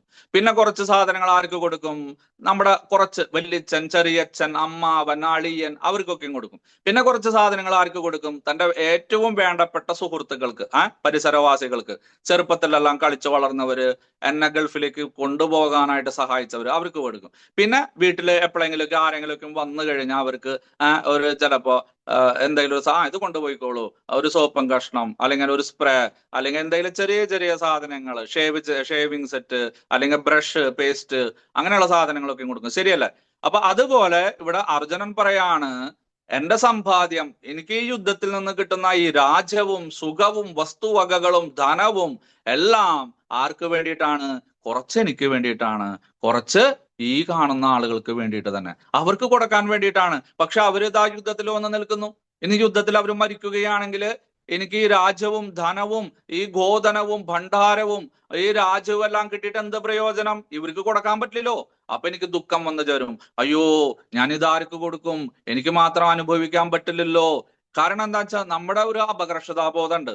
നമ്മള് വലിയ വീടും വാഹനവും ഫോണും അല്ലെങ്കിൽ എന്തെങ്കിലും ഉണ്ടെങ്കിൽ 4 പേര് കണ്ടില്ലെങ്കിൽ നമുക്കൊരു സുഖം ഉണ്ടാവില്ല. അതാണ് ഈ പാല് കാച്ചല് ചടങ്ങ് തന്നെ നടത്തുന്നതിന്റെ, ഇത്ര ഗംഭീരമായിട്ട് നടത്തുന്നതിന്റെ ഏറ്റവും വലിയ ഉദ്ദേശം ഇത് തന്നെയാണ്. എല്ലാവരെയും അറിയിക്കണം. ആചാരപരമായിട്ട് ചെറിയ ഹോമ അല്ലെങ്കിൽ വേറെ കീർത്തനം അതൊക്കെ വെക്കാം, വൈഷ്ണവ സേവയ്ക്കും വെക്കാം. പക്ഷെ നമ്മൾ അങ്ങനെയല്ല ചെയ്യുന്നത്. എല്ലാവരെയും വിളിച്ച് വരണം വരണം എന്നൊക്കെ പറഞ്ഞ് അന്ന് എല്ലാ മുറികളൊക്കെയും കാണിച്ചു കൊടുക്കും. കാരണം അതിന്റെ പിന്നിലുള്ള ഒരു ചെറിയ നമ്മുടെ ഒരു ആഗ്രഹം എന്താണെന്നറിയോ? നമ്മുടെ സമ്പത്തും നമ്മുടെ ഐശ്വര്യവും നമ്മുടെ കഴിവും നമ്മുടെ ഗുണങ്ങളും എല്ലാം മറ്റുള്ളവരെ കാണിച്ചു കൊടുക്കുക, അവരുടെ അഭിനന്ദനങ്ങളെ ഏറ്റുവാങ്ങുക, അവരുടെ ആശീർവാദങ്ങളും അനുഗ്രഹങ്ങളും എല്ലാം വാങ്ങുക. ഇതാണ്. അപ്പൊ അതുപോലെ ഇവിടെ അർജുനൻ പറയുന്നു, ഞാൻ യുദ്ധത്തിലെല്ലാം ജയിച്ച് യുവരാജാവായി അല്ലെങ്കിൽ എന്റെ ജ്യേഷ്ഠൻ മഹാരാജാവായി എന്ന് വരികയാണെങ്കിൽ അതിന്റെ ആ ഭോഗങ്ങളും സുഖങ്ങളും എല്ലാം പങ്കുപറ്റുവാനായിട്ട് ആരാണുള്ളത് ഗോവിന്ദ? അല്ലെ, എല്ലാവരും മരിച്ചുപോയില്ലേ? അപ്പൊ ഞങ്ങൾ ഈ കൊട്ടാരത്തിൽ ഞങ്ങൾ 5 പേരും മാത്രം ഇരുന്നാ മതിയാ? എന്ത് സുഖം ഉണ്ടാവണത്? ആരെങ്കിലും വന്ന് ആ കൊട്ടാരമെല്ലാം ഒന്ന് കണ്ട് നന്നായിട്ടുണ്ട് അല്ലെ, ഓ ഇത്രയും വലിയ വീട്ടിലാണ് നിങ്ങൾ താമസിക്കണേ, ഇത്രയും വലിയ വാഹനം, രഥങ്ങള് അല്ലെ, പശുക്കള്, കുതിരകള്, ആനകള്, ഇതൊക്കെ കാണുമ്പോ ഒരു ഗർവ്വക്യം വരും. അങ്ങനെയുള്ള ഒരു അവസ്ഥ എനിക്ക് ഉണ്ടാവില്ല. അതുകൊണ്ട് ഈ രാജ്യം കിട്ടിയിട്ട് പ്രയോജനമില്ല, ഈ ഭോഗങ്ങൾ കിട്ടിയിട്ട് പ്രയോജനമില്ല, വിജയം ഞാൻ ആഗ്രഹിക്കുന്നില്ല, സുഖം ഞാൻ ആഗ്രഹിക്കുന്നില്ല. കാരണം എന്താണ്? സ്വജനങ്ങളെ വധിച്ചിട്ടാണ് ഇതെല്ലാം ഞാൻ നേടാൻ പോകുന്നത്. ഇവിടെ മുഖ്യ ഘടകം എന്താണ്? സ്വജനം, സ്വന്തം ബന്ധുമിത്രാദികൾ. അതാണ്, അത് ഇടയ്ക്കിടയ്ക്ക് ഇങ്ങനെ ആവർത്തിച്ചു പറയുന്നുണ്ട്. അപ്പൊ അതിൽ നിന്ന് മനസ്സിലാക്കാനായിട്ട് സാധിക്കും അർജുനന്റെ വലിയ പ്രശ്നം എന്ത് തന്നെയാണ്? ഈ മമത്വബോധം, എന്റേത്, എന്റെ ആചാര്യൻ, എന്റെ മുത്തച്ഛൻ, എന്റെ വലിയച്ഛന്റെ മക്കള്, അങ്ങനെയുള്ള സ്വജനങ്ങളാണ് ഇവിടെ അർജുനന്റെ വലിയ പ്രശ്നമായിട്ട് മാറുന്നത്. താ ഇമേ വസ്തിത യുദ്ധേ പ്രാണാസ്ത്യക്വാധനാനിച്ച. ധനത്തിന് വേണ്ടിയിട്ട്, ഐശ്വര്യത്തിന് വേണ്ടിയിട്ട്, പദവിക്ക് വേണ്ടിയിട്ട്, രാജ്യത്തിന് വേണ്ടിയിട്ട് പ്രാണനെയെല്ലാം ഉപേക്ഷിച്ചു വന്നിരിക്കുകയാണ് എല്ലാവരും. ഇനി പോട്ടെ, എന്റെ ജ്യേഷ്ഠൻ മരിച്ചു കഴിഞ്ഞാലാ ഈ രാജ്യം കിട്ടിയിട്ട് വല്ല പ്രയോജനം ഉണ്ടോ? രാജാവാ? എന്റെ ചേട്ടൻ പറഞ്ഞിട്ടാണ് ഞാൻ യുദ്ധത്തിന് വന്നിരിക്കുന്നത് അല്ലെ. എന്റെ ഭീമസേനൻ ചേട്ടനും യുധിഷ്ഠിരൻ ചേട്ടനും എല്ലാം മരിച്ചു പോയി കഴിഞ്ഞാൽ പിന്നെ എനിക്ക് ഈ രാജ്യം കിട്ടിയിട്ട് വല്ല കാര്യമുണ്ടോ? അവരെല്ലാം പ്രാണനെ ഉപേക്ഷിക്കുവാൻ വേണ്ടിയിട്ട് തയ്യാറായിട്ടാണ് വന്നിരിക്കുന്നത്. അവര് മാത്രല്ല, എല്ലാവരും. ദുര്യോധനനും ഈ കാര്യം പറഞ്ഞു അല്ലെ, എനിക്ക് വേണ്ടിയിട്ട് ജീവൻ ബലികർപ്പിക്കാനാണ് എന്റെ സൈന്യത്തിലുള്ള ആളുകൾ വന്നിരിക്കുന്നത് ആചാര്യ എന്ന് പറയുന്നുണ്ട്. ഇവിടെ വീണ്ടും അർജുനൻ ആ മമത്വബോധം കൊണ്ട് ആ ആസുര സ്വഭാവിയായിട്ടുള്ള ദുര്യോധനന്റെ നിലയിലേക്ക് എത്തിയിരിക്കുന്നു. നോക്കൂ, സത്വഗുണ സ്വഭാവിയായിട്ടുള്ള ഒരാള് വീണ്ടും നേരത്തെ ദുര്യോധനന്റെ തലത്തിലേക്ക് പതുക്കെ പതുക്കെ ഇറങ്ങി വന്നിരിക്കുന്നു. എന്ത് കാരണം കൊണ്ട്? അജ്ഞാനം കൊണ്ട്. എന്താണെന്ന് മനസ്സിലാവാതെ. അവരാരൊക്കെയാണ് വന്നിരിക്കുന്നത്? പ്രാണനെ ഉപേക്ഷിക്കുവാൻ ആരാണ് വന്നിരിക്കുന്നത്? ആചാര്യ, ആചാര്യന്മാര്, ദ്രോണാചാര്യര്, കൃപാചാര്യര്, പിതരഹ, പിതാവിന് തുല്യം ബഹുമാനം കൊടുക്കേണ്ടത് അല്ലെ, ആ ഭൂരിശ്രവസ്, മറ്റുള്ള സുദക്ഷിണൻ, അവരൊക്കെ വന്നിട്ടുണ്ട്. വലിയ വലിയ രാജാക്കന്മാരാണ്. പാണ്ഡു മഹാരാജാവിനെ പോലെ രാജർഷിയായവരാണ്, അദ്ദേഹത്തിന്റെ പ്രായമുള്ളവരാണ്. പുത്രഹ, പുത്രന്മാര്, സ്വന്തം പുത്രന്മാര് വന്നിട്ടുണ്ട്. ദ്രൗപദിയിലുണ്ടായ പുത്രൻ വന്നിട്ടുണ്ട്, അഭിമന്യു വന്നിട്ടുണ്ട്, ജ്യേഷ്ഠന്മാരുടെ പുത്രന്മാര്, അനിയന്മാരുടെ പുത്രന്മാര്, ദുശാസന ദുര്യോധനാദികളുടെ പുത്രന്മാര്, അങ്ങനെ അനേകം പുത്രന്മാര് വന്നിട്ടുണ്ട്. തദൈവാച പിതാമഹ, പിതാമഹൻ വന്നിട്ടുണ്ട്, ഭീഷ്മ പിതാമഹൻ. അതുപോലെ തന്നെ കാശി രാജാവ്, ഭീഷ്മ പിതാമഹന്റെ വയസ്സിന് തുല്യമായിട്ടുള്ള ആളുകളും വന്നിട്ടുണ്ട്. മുത്തച്ഛനെ പോലെയുള്ള ആളുകളും വന്നിട്ടുണ്ട്. മാതുലാഹ, അമ്മാവന്മാര് വന്നിട്ടുണ്ട് അല്ലെ, കുന്തിദേവിയുടെ ആങ്ങളയ്ക്കും വന്നിട്ടുണ്ട്. അതുപോലെ തന്നെ നമ്മുടെ മാദ്രിയുടെ സഹോദരൻ വന്നിട്ടുണ്ട്. ശുശുരാഹ, ഭാര്യയുടെ പിതാക്കന്മാര് വന്നിട്ടുണ്ട്. പാഞ്ചാലിയുടെ അച്ഛൻ പാഞ്ചാല രാജാവ് വന്നിട്ടുണ്ട്. പിന്നെ തന്റെ സഹോദരന്മാരുടെ ജ്യേഷ്ഠന്മാരുടെയും എല്ലാം ഭാര്യമാരുടെ പിതാക്കന്മാര് വന്നിട്ടുണ്ട്. പൗത്രാഹ, പുത്രന്റെ പൗത്രൻ. ഇവിടെ കർണന്റെ മക്കളൊക്കെ വിവാഹം കഴിച്ചിട്ടുണ്ട്, അവർക്കും കുട്ടികളുണ്ട്. പിന്നെ നമ്മുടെ ദുര്യോധനന്റെ മക്കളും വിവാഹം കഴിച്ചിട്ടുണ്ട്, അവർക്കും കുട്ടികളുണ്ട്. ഒക്കെ ലക്ഷ്മണന്റെ പുത്രന്മാരൊക്കെ വന്നിട്ടുണ്ട്. പൗത്രാഹ, ചെറിയ പീക്കിരി പിള്ളേര് വന്നിട്ടുണ്ട് യുദ്ധത്തിന്. സ്യാല, അളിയന്മാര് അല്ലെ, ഭാര്യയുടെ സഹോദരന്മാര് വന്നിട്ടുണ്ട്. ദൃഷ്ടദ്യുമ്ന, ശിഖണ്ഡിനി, തന്റെ ജ്യേഷ്ഠന്മാരുടെയും ഭാര്യമാരുടെ അവരുടെയും ആങ്ങളമാര് വന്നിട്ടുണ്ട്. സംബന്ധിന സ്ഥിത, അവരുടെ വകയിലുള്ള ആളുകളും വന്നിട്ടുണ്ട്. സംബന്ധികൾ അല്ലെ, തമിഴ് ആളുകളൊക്കെ ഉപയോഗിക്കുന്ന വാക്കാണ് സംബന്ധി. അങ്ങനെ ഭാര്യയുടെ അകന്ന ബന്ധുക്കളും വന്നിട്ടുണ്ട്. ഏതാനാഹന്തുമിച്ഛാമി നദോപി മധുസൂദന, അലയോ മധുസൂദന, ഇവരെ എപ്രകാരമാണ് എനിക്ക് വധിക്കുവാൻ സാധിക്കുക? ഈ ബന്ധുമിത്രാദികളെ, സ്വജനങ്ങളെയെല്ലാം വധിച്ചു കഴിഞ്ഞാൽ എനിക്ക് സന്തോഷം ഉണ്ടാവോ? അവരെ വധിച്ച് കിട്ടിയിട്ടുള്ള രാജ്യം എനിക്ക് സുഖമായിട്ട് അനുഭവിക്കാൻ സാധിക്കുമോ? അഭി ത്രൈലോക്യരാജസ്യ ഹേതോ കിം നു മഹീകൃതേ നിഹത്യാധാർത്തരാഷ്ട്രാന കാ പ്രീതിസ്യ ജനാർദ്ദന. അലയോ ജനാർദ്ദന, സജ്ജനങ്ങളെ സംരക്ഷിക്കുന്നവനെ, ദുർജനങ്ങളെ ഹിംസിക്കുന്നവനെ, ഈ യുദ്ധത്തിൽ ജയിച്ചു കഴിഞ്ഞാൽ എനിക്ക് എന്നിട്ടാ ഭൂമിയുടെ ചെറിയ ഒരു കഷ്ണം കിട്ടാൻ പോകുന്നത്? എനിക്ക് ത്രൈലോക്യം അല്ലെ, ഈ 3 ലോകങ്ങളും, സ്വർഗവും നരകവും ഭൂമിയും അടങ്ങുന്ന മുഴുവൻ ഈ ബ്രഹ്മാണ്ടം കിട്ടിയാലും എനിക്ക് സുഖമുണ്ടാകുമെന്ന് തോന്നുന്നില്ല. പിന്നെയാണോ ഈ ചെറിയ ഒരു രാജ്യത്തിന് വേണ്ടിയിട്ട് നോക്കൂ, അർജുനന്റെ ആ നിലവാരം, ബുദ്ധിയുടെ നിലവാരം എവിടെ എത്തിയെന്ന് അറിയിക്കാൻ വേണ്ടിയിട്ടാണ് ഈ വാക്യങ്ങൾ. കാരണം ഞങ്ങൾക്ക് രാജ്യം വേണം, അല്ല, ഒരു ക്ഷത്രിയന് രാജ്യമില്ലാതെ ഭരിക്കാൻ പറ്റില്ല ഒന്ന്. അപ്പൊ അതുകൊണ്ട് ഇവിടെ ദൂതനെല്ലാം പോയി വന്ന സമയത്ത് പറയുന്നുണ്ട്, നമുക്ക് രാജ്യം കിട്ടിയേ മതിയാവൂ ജ്യേഷ്ഠ, നമുക്ക് രാജ്യം ഭരിക്കണം, പഴയതുപോലെ നമുക്ക് വേണം. വാരണാവതം കിട്ടിയില്ലെങ്കിൽ വേണ്ട, നമുക്ക് ആ നമ്മുടെ ആ രാജകൊട്ടാരം കിട്ടിയില്ല, ഇന്ദ്രപ്രസ്ഥം കിട്ടിയില്ലെങ്കിലും വേണ്ട, നമുക്ക് അതിന്റെ പകുതി കിട്ടിയാലും മതി, ഒരു പഞ്ചായത്ത് കിട്ടിയാലും മതി, ഒരു ഗ്രാമം കിട്ടിയാലും മതി. അങ്ങനെയുള്ള ഒരു വ്യക്തിയാണ് ഇപ്പൊ ഇവിടെ എന്ത് പറയുന്നത്, ഈ ഒരു തുണ്ട് ഭൂമിക്ക് വേണ്ടിയിട്ട്. ഭാരതവർഷത്തിന്റെ കാര്യമാണ് പറയണത്, ആര്യാവർത്തത്തിന്റെ കാര്യമാണ് പറയണത്. ഇത്രയും വലിയൊരു ഭൂമി കിട്ടുവാനായിട്ട്, കാരണം താൻ പ്രതീക്ഷിച്ചതിന്റെ 100 ഇരട്ടിയാണ് കിട്ടാൻ പോകുന്നത് യുദ്ധം ജയിക്കുകയാണെങ്കിൽ. അതൊന്നും എനിക്ക് വേണ്ട, എനിക്കിനി 3 ലോകങ്ങളും ത്രൈലോക്യങ്ങളും കിട്ടിയാലും എനിക്ക് അതിൽ നിന്ന് യാതൊരു സന്തോഷവും ഉണ്ടാവില്ല. കാരണം എന്താണ്, ഇതെല്ലാം കിട്ടുന്നത് എന്റെ ബന്ധുമിത്രാദികളെ വധിച്ചിട്ടാണല്ലോ, സ്വജനങ്ങളെ വധിച്ചിട്ടാണല്ലോ.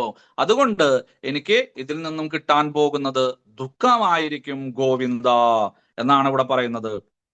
അപ്പൊ ഗോവിന്ദ, നേരത്തെ പറഞ്ഞ മാതിരി വിഷ്ണു സഹസ്രനാമത്തില് അനേകം അർത്ഥങ്ങളുണ്ട്. ഗോപി വാണിബി വിന്ദതേ ഇതി ഗോവിന്ദ. ഗോപി വേദവാക്യങ്ങളാൽ, ഉപനിഷത് വാക്യങ്ങളാൽ ആരാണ് സ്തുതിക്കുന്നത്, അവനെ ഗോവിന്ദൻ എന്ന് പറയുന്നു. വേദാന്ത വാക്യേ ഇത് ഗോവിന്ദ.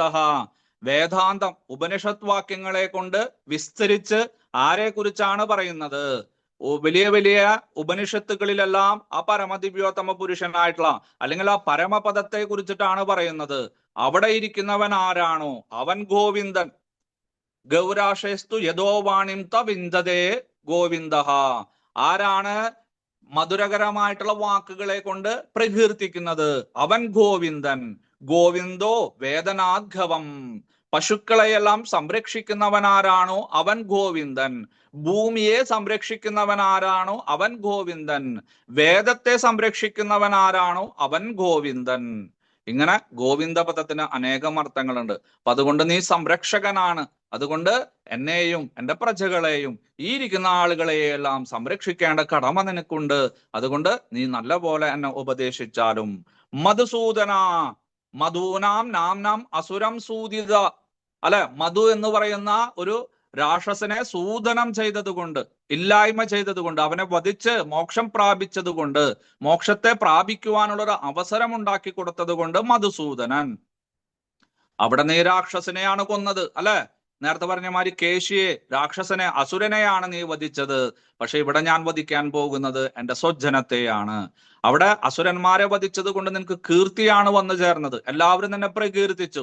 ഓ, രാക്ഷസനെ വധിച്ചവൻ, അസുരനെ വധിച്ചവൻ എന്നെല്ലാം പറഞ്ഞ് മുനിമാരും യോഗികളും നിന്റെ മാതാപിതാക്കളും നിന്റെ കൂടെയുള്ളവരെല്ലാം നിന്നെ പ്രകീർത്തിച്ചു. പക്ഷെ സ്വജനങ്ങളെ വധിച്ചു കഴിഞ്ഞാൽ ആരെങ്കിലും എന്നെ പ്രകീർത്തിക്കാണ്ടാവോ? അതുകൊണ്ട് അങ്ങ് എന്താണ് വേണ്ടതെന്ന് നിശ്ചിതമായിട്ട് എനിക്ക് പറഞ്ഞു തന്നാലും. അലയോ ജനാർദ്ദന, ജനാൻ ദുർജനാൻ അർദയതി ഹിനസ്തി നരകാദീൻ ജനാർദ്ദന. സജ്ജനങ്ങളെ മോക്ഷത്തിലേക്ക് കൊണ്ടുപോകാനായിട്ട് ആരാണോ പ്രയത്നിക്കുന്നത്, ഉപദേശിക്കുന്നത്, അവൻ ജനാർദ്ദനൻ. ദുഷ്കൃതികളെ, ദുർജനങ്ങളെ, അവരെയെല്ലാം വധിച്ച് മോക്ഷപ്രാപ്തിക്ക് അർഹത നേടുന്നവൻ ആരാണോ അവൻ ജനാർദ്ദനൻ. ജനൈ പുരുഷാർത്ഥം അഭ്യുദയ നിശ്രേയസ് ലക്ഷണം യാ. ജനങ്ങൾക്ക് അഭ്യുദയ നിശ്രേയസങ്ങളെ ഉപദേശിച്ചുകൊണ്ട് അവരെ മോക്ഷമാർഗത്തിലേക്ക് ആരാണ് കൊണ്ടുപോകുന്നത്, അവൻ ജനാർദ്ദനൻ. ഇങ്ങനെ ജനാർദ്ദന പദത്തിനും വിഷ്ണു സഹസ്രനാമത്തില് അനേകം അർത്ഥങ്ങൾ കൊടുത്തിട്ടുണ്ട്. അപ്പൊ ഇതെല്ലാം സൂചിപ്പിക്കുന്നത് പല പല വാക്യങ്ങളെ കൊണ്ട്, വാചകങ്ങളെ കൊണ്ട്, അല്ലെങ്കിൽ നാമങ്ങളെ കൊണ്ട് ഭഗവാനെ ഇവിടെ പ്രകീർത്തിച്ചുകൊണ്ട് പരോക്ഷമായിട്ട് വേറൊരർത്ഥത്തിലേക്കാണ്. എന്താണ്, ഇവരെ വധിക്കുന്നത് ശരിയാണോ തെറ്റാണോ? സ്വജനങ്ങളെ വധിച്ചു കഴിഞ്ഞാൽ എനിക്ക് പാപമല്ലേ വന്നു ചേരുക? അല്ല, നീയും കുറെ കാര്യങ്ങളൊക്കെ ചെയ്തിട്ടുണ്ട്. നീ സ്വജനങ്ങളെയും വധിച്ചിട്ടുണ്ട്, ദുർജനങ്ങളെയും വധിച്ചിട്ടുണ്ട്. അപ്പൊ ഈ പദങ്ങളെല്ലാം അതിൽ നിന്ന് ഉരുത്തിരിഞ്ഞു വന്നതാണ്. എന്നിട്ട് നിനക്ക് പാപം വന്നു ചേർന്നോ, പുണ്യം വന്നു ചേർന്നോ? അതൊക്കെ എനിക്ക് അറിയണം. അതുകൊണ്ട് ആ മാനസിക അവസ്ഥയും എനിക്ക് അറിയണം. രാക്ഷസന്മാരെ കൊന്നത് കുഴപ്പമില്ല, പക്ഷെ നിന്റെ ബന്ധുമിത്രാദികളെ നീ വധിച്ചിട്ടുണ്ട്, കുറച്ച് ഇടയ്ക്കൊക്കെയും അവരെ ഉപദ്രവിച്ചിട്ടുണ്ട്, അവരെ നിലയ്ക്ക് നേരെ നിർത്തിയിട്ടുണ്ട്. അപ്പോ അങ്ങേക്ക് ഉണ്ടായിട്ടുള്ള മാനസികാവസ്ഥ എനിക്കൊന്ന് പറഞ്ഞു തരണം. അത് തെറ്റാണോ ശരിയാണോ? ഞാനും അങ്ങനെയുള്ള ഒരു അവസ്ഥയിൽ കൂടെയാണ് ഇപ്പോ കടന്നു പോകുന്നത്. എക്സ്പീരിയൻസ് ഉള്ള ഒരാളോട് ചോദിക്കുമ്പോഴാണ് നമ്മുടെ എക്സ്പീരിയൻസ് വർദ്ധിക്കുന്നത്. അതുപോലെ ഇവിടെ ആ ഗോവിന്ദനോട് ആ നാമങ്ങളിലൂടെ ഇങ്ങനെയുള്ള കാര്യങ്ങളാണ് ചോദിക്കുന്നത്. എന്നിട്ട് അടുത്ത ഒരു വലിയൊരു തത്വജ്ഞാനത്തോട് കൂടിയിട്ട് ബുദ്ധിപരമായിട്ടുള്ള ആ ഒരു സംശയങ്ങളെല്ലാം ഇവിടെ ഉപസംഹരിക്കുകയാണ് അർജുനൻ ചെയ്യുന്നത്. നോക്കൂ, ആ കാഴ്ചപ്പാട് എത്രത്തോളം വികലമായി എന്നതിന്റെ ഒരു തെളിവ് നമുക്ക് ഇനി കാണാനായിട്ട് സാധിക്കും. അടുത്ത ശ്ലോകം അവസാനം 36. പാപമേവാശയേദസ്മാൻ ഹത്വൈധാനാദായിനഃ തസ്മാനർഹാ വയം ഹന്തും ധാർത്തരാഷ്ട്രാൻ സബാന്ധവാൻ സ്വജനം ഹി കഥം ഹത്വാ സുഖിനസ്യാമ മാധവ. അല്ലയോ മാധവ, അക്രമികളായ ഇവരെ കൊന്നാൽ ഞങ്ങൾക്ക് പാപമായിരിക്കും നേട്ടം. ധൃതരാഷ്ട്രപുത്രന്മാരെയും സുഹൃത്തുക്കളെയും ഹിംസിക്കുക എന്നത് നമ്മൾക്ക് ഒരിക്കലും ഉചിതമല്ല. അല്ലയോ മാധവ, സ്വന്തം ബന്ധുക്കളെ കൊന്നിട്ട് എന്ത് നേടാനാണ്?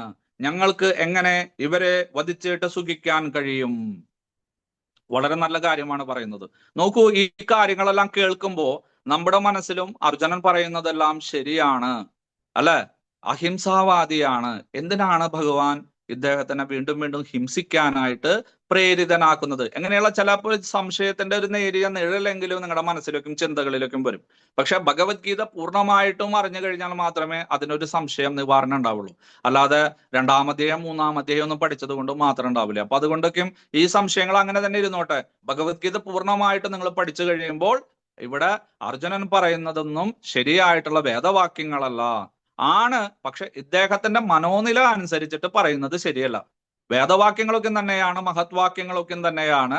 പക്ഷെ അർജുനൻ ഒരിക്കലും അഹിംസാവാദിയല്ല. ആ ഒരു നിഗമനത്തിൽ നമുക്ക് എത്താൻ സാധിക്കും. അർജുനൻ അഹിംസാവാദി ആയിരുന്നെങ്കിൽ ഭഗവാൻ ഇത്രയും ഉപദേശിച്ചു കഴിഞ്ഞതിന് ശേഷം നിന്റെ ഇഷ്ടം പോലെ ചെയ്തോളൂ എന്ന് പറയുന്നുണ്ട്. അങ്ങനെയാണെങ്കിൽ അർജുനൻ അഹിംസാവാദി ആയിരുന്നെങ്കിൽ സ്വന്തം ഇഷ്ടത്തിനനുസരിച്ച് യുദ്ധം ചെയ്യാതെ വനത്തിലേക്കോ ആശ്രമത്തിലേക്കോ അല്ലെങ്കിൽ വൃന്ദാവനത്തിലേക്കോ മായാപൂരിലേക്കോ കാശിയിലേക്കോ പോകുമായിരുന്നു. പക്ഷെ പോയില്ല. അദ്ദേഹം 18 ദിവസം യുദ്ധം ചെയ്തു. അപ്പൊ ഇതിൽ നിന്ന് എന്താ മനസ്സിലാക്കേണ്ടത്? അർജുനൻ അഹിംസാവാദിയല്ല, ഹിംസാവാദി തന്നെയാണ്. ക്ഷത്രിയനാണ്, രജോ ഗുണ സ്വഭാവിയാണ്. യുദ്ധം ചെയ്യാനായിട്ട് തന്നെയാണ് വന്നിരിക്കുന്നത്. യുദ്ധം ചെയ്തേ മതിയാകൂ. കാരണം 13 വർഷത്തെ ആ ആഗ്രഹങ്ങള്, ആസക്തികള്, തോൽപ്പിക്കണം, ഞങ്ങൾക്ക് യുദ്ധം ചെയ്യണം, ആ ഞങ്ങളുടെ സമ്പത്തും ഐശ്വര്യവും ഗോധനവും ഭണ്ഡാരവും പദവികളുമെല്ലാം തിരിച്ചു വേണം എന്നുള്ളൊരു ചിന്ത എത്ര വർഷമായിട്ടുണ്ട്? 13 വർഷമായിട്ടുണ്ട്. അത് യുദ്ധം ചെയ്തേ മതിയാകും, അല്ലാതെ വേറെ ഒന്നുമില്ല. ഉള്ളിലുള്ള ആഗ്രഹങ്ങളെല്ലാം പുറത്തേക്ക് പ്രകടിപ്പിക്കണം. അപ്പൊ യുദ്ധം തന്നെയാണ് അതിനുള്ളൊരു അവസരം. അത് ആളുകൾക്ക് എപ്പോഴെങ്കിലും വന്നു ചേരുന്ന ഏറ്റവും മഹത്തരമായിട്ടുള്ള ഒരു പ്രക്രിയയാണ്. എപ്പോഴെപ്പോഴും ഉണ്ടാവില്ല അത്, ക്ഷത്രിയന്മാർക്ക് പ്രത്യേകിച്ചും. അത് ഭഗവാൻ ഇനി പറയാൻ പോകുന്നുണ്ട് അടുത്ത അധ്യായത്തില്. അപ്പൊ അതുകൊണ്ട് ഇവിടെ യുദ്ധം ചെയ്യുകയാണ് പുണ്യം, യുദ്ധത്തിൽ നിന്ന് ഒഴിഞ്ഞു മാറുകയല്ല. ഇത് അർജുനൻ തന്നെ അർജുനന്റെ വാക്കുകളിലൂടെ പറയാൻ പോകുന്നുണ്ട്. അപ്പൊ അതുകൊണ്ട് ഇവിടെ അർജുനൻ ഒരിക്കലും അഹിംസാവാദിയല്ല. അദ്ദേഹം യുദ്ധം ചെയ്യുവാനായിട്ട് മുത്തച്ഛനോട് യുദ്ധം ചെയ്യാൻ തന്നെയാണ് വന്നിരിക്കുന്നത്. ആചാര്യന്മാരോട് യുദ്ധം ചെയ്യുവാൻ തന്നെയാണ് വന്നിരിക്കുന്നത്. സ്വന്തം ബന്ധുമിത്രാദികളോട് യുദ്ധം ചെയ്യുവാൻ തന്നെയാണ് വന്നിരിക്കുന്നത്. ഇതെല്ലാം 13 വർഷം അദ്ദേഹത്തിന് അറിയാമായിരുന്നു. പക്ഷേ പെട്ടെന്ന് അവരെ മുഖാമുഖം കണ്ട സമയത്ത് മനസ്സിന് അതിന് താങ്ങുവാനായിട്ട് സാധിച്ചില്ല. പെട്ടെന്നൊരു അറ്റാക്ക് വന്നു, അദ്ദേഹത്തിന് ഒരു ബുദ്ധിഭ്രമം വന്നു, അത്രയേ ഉള്ളൂ. അത് ഭഗവാൻ ഗീതോപദേശമാകുന്ന ഔഷധത്തിലൂടെ, മരുന്നിലൂടെ ഇഞ്ചക്ഷൻ ചെയ്തിട്ട് അദ്ദേഹത്തിന് അത് നിർവീര്യമാക്കി കളഞ്ഞു, സ്വധർമ്മം പറഞ്ഞു കൊടുത്തു. അങ്ങനെ വീരശൂര പരാക്രമിയായിട്ടുള്ള അർജുനൻ വർദ്ധിച്ച വീര്യത്തോട് കൂടിയിട്ട് 18 ദിവസം യുദ്ധം ചെയ്തു. ഇതാണ് നമ്മൾ മനസ്സിലാക്കേണ്ടത്. ഇവിടെ പറയാണ് പാപം ഏവഹ, പാപം വന്നു ചേരില്ലേ ഞങ്ങൾക്ക്, എനിക്ക് പാപം വന്നു ചേരും. എന്താ കാരണം? ഹത്വൈ ആദധായിനഹ, സ്വജനങ്ങളെ വധിക്കുകയാണെങ്കിൽ. ഇനി സ്വജനങ്ങൾ ആരാണെന്നും എനിക്കറിയാം. ഇനിയിപ്പോ പാപം അർജുനൻ, അയ്യോ ദുര്യോധനൻ ആരാണെന്ന് അറിയില്ല, ദുശാസനൻ ആരാണെന്ന് അറിയില്ല, ശകുനി, കർണൻ, ഇവരുടെ സ്വഭാവമെല്ലാം ഇനി അർജുനൻ പാവം മറന്നുപോയിരിക്കും. 12-13 വർഷം അദ്ദേഹം വനവാസവും അജ്ഞാതവാസവും ചെയ്തതല്ലേ? അപ്പൊ മറന്നുപോയിരിക്കും. അങ്ങനെയാണെങ്കിൽ ഇവിടെ മറന്നുപോയിട്ടൊന്നുമില്ല. അദ്ദേഹം പറയാണ് ആദതായികളാണ്, അക്രമികളാണ് ഈ സജ്ജനങ്ങൾ, ഈ ദുര്യോധനനും ദുശാസനനും ഒക്കെ. അവരൊക്കെ റാസ്കൽസ് ആണ്, തെമ്മാടികളാണ്, അക്രമികളാണ്, അല്ലെ? അവരൊക്കെയും വളരെ ചീത്ത സ്വഭാവക്കാരാണ്, കർമ്മികളാണ്, ദുഷ്കൃതികളാണ്. അതും എനിക്കറിയാം. നോക്കൂ, അപ്പൊ അറിവില്ലായ്മ കൊണ്ടല്ല, എല്ലാം അറിയും. കാരണം ആദതായികള് അവിടെ മനുസ്മൃതി അനുസരിച്ച് അഗ്നിതോ ഖരദശ്ചൈവ ശസ്ത്രപാതി ധനാപഹ ധാരഘാരശ്ചൈവ ഷഡേദ്യാം ആദതായിനഹ. ആദതായികള് 6 വിധത്തിലുണ്ട്, അല്ലെ? മറ്റുള്ളവരുടെ മുന്നില് മറ്റുള്ളവർക്ക് അഗ്നി കൊണ്ട് ഉപദ്രവം ചെയ്യുന്നവൻ, അല്ലെ? തൊഴുത്ത്, ഓഫീസുകള്, വീട്, ഇതെല്ലാം കത്തിച്ചു കളയുന്ന ആളുകൾ, ബസ്, വാഹനം തുടങ്ങിയിട്ടുള്ള സാധനങ്ങളെല്ലാം അഗ്നി കൊണ്ട് ആരാണ് ഉപദ്രവം ഉണ്ടാക്കുന്നത്, കത്തിച്ചു കളയുന്നത്? നമ്മുടെ ഹർത്താൽ ബന്ദിന്റെ സമയത്തൊക്കെ കണ്ടിട്ടില്ലേ? അങ്ങനെ ചെയ്യുന്നവനാരാണോ അവൻ ആദതായികളാണ്. പിന്നെന്താണ്? വിഷം കൊടുക്കുന്നവൻ, മാലിന്യം കലർന്നിട്ടുള്ള പാനീയങ്ങളോ ഭക്ഷണമോ കൊടുക്കുന്നവ, അതാണ് വിഷം. അങ്ങനെയാണെങ്കിൽ ഇന്നത്തെ കാലഘട്ടത്തിൽ ഹോട്ടലൊക്കെ എല്ലാം അടച്ചു പൂട്ടേണ്ടി വരും. അതുപോലെ തന്നെ നമ്മുടെ സോഫ്റ്റ് ഡ്രിങ്ക്സ്, പെപ്സി, കോള, അതൊക്കെയും.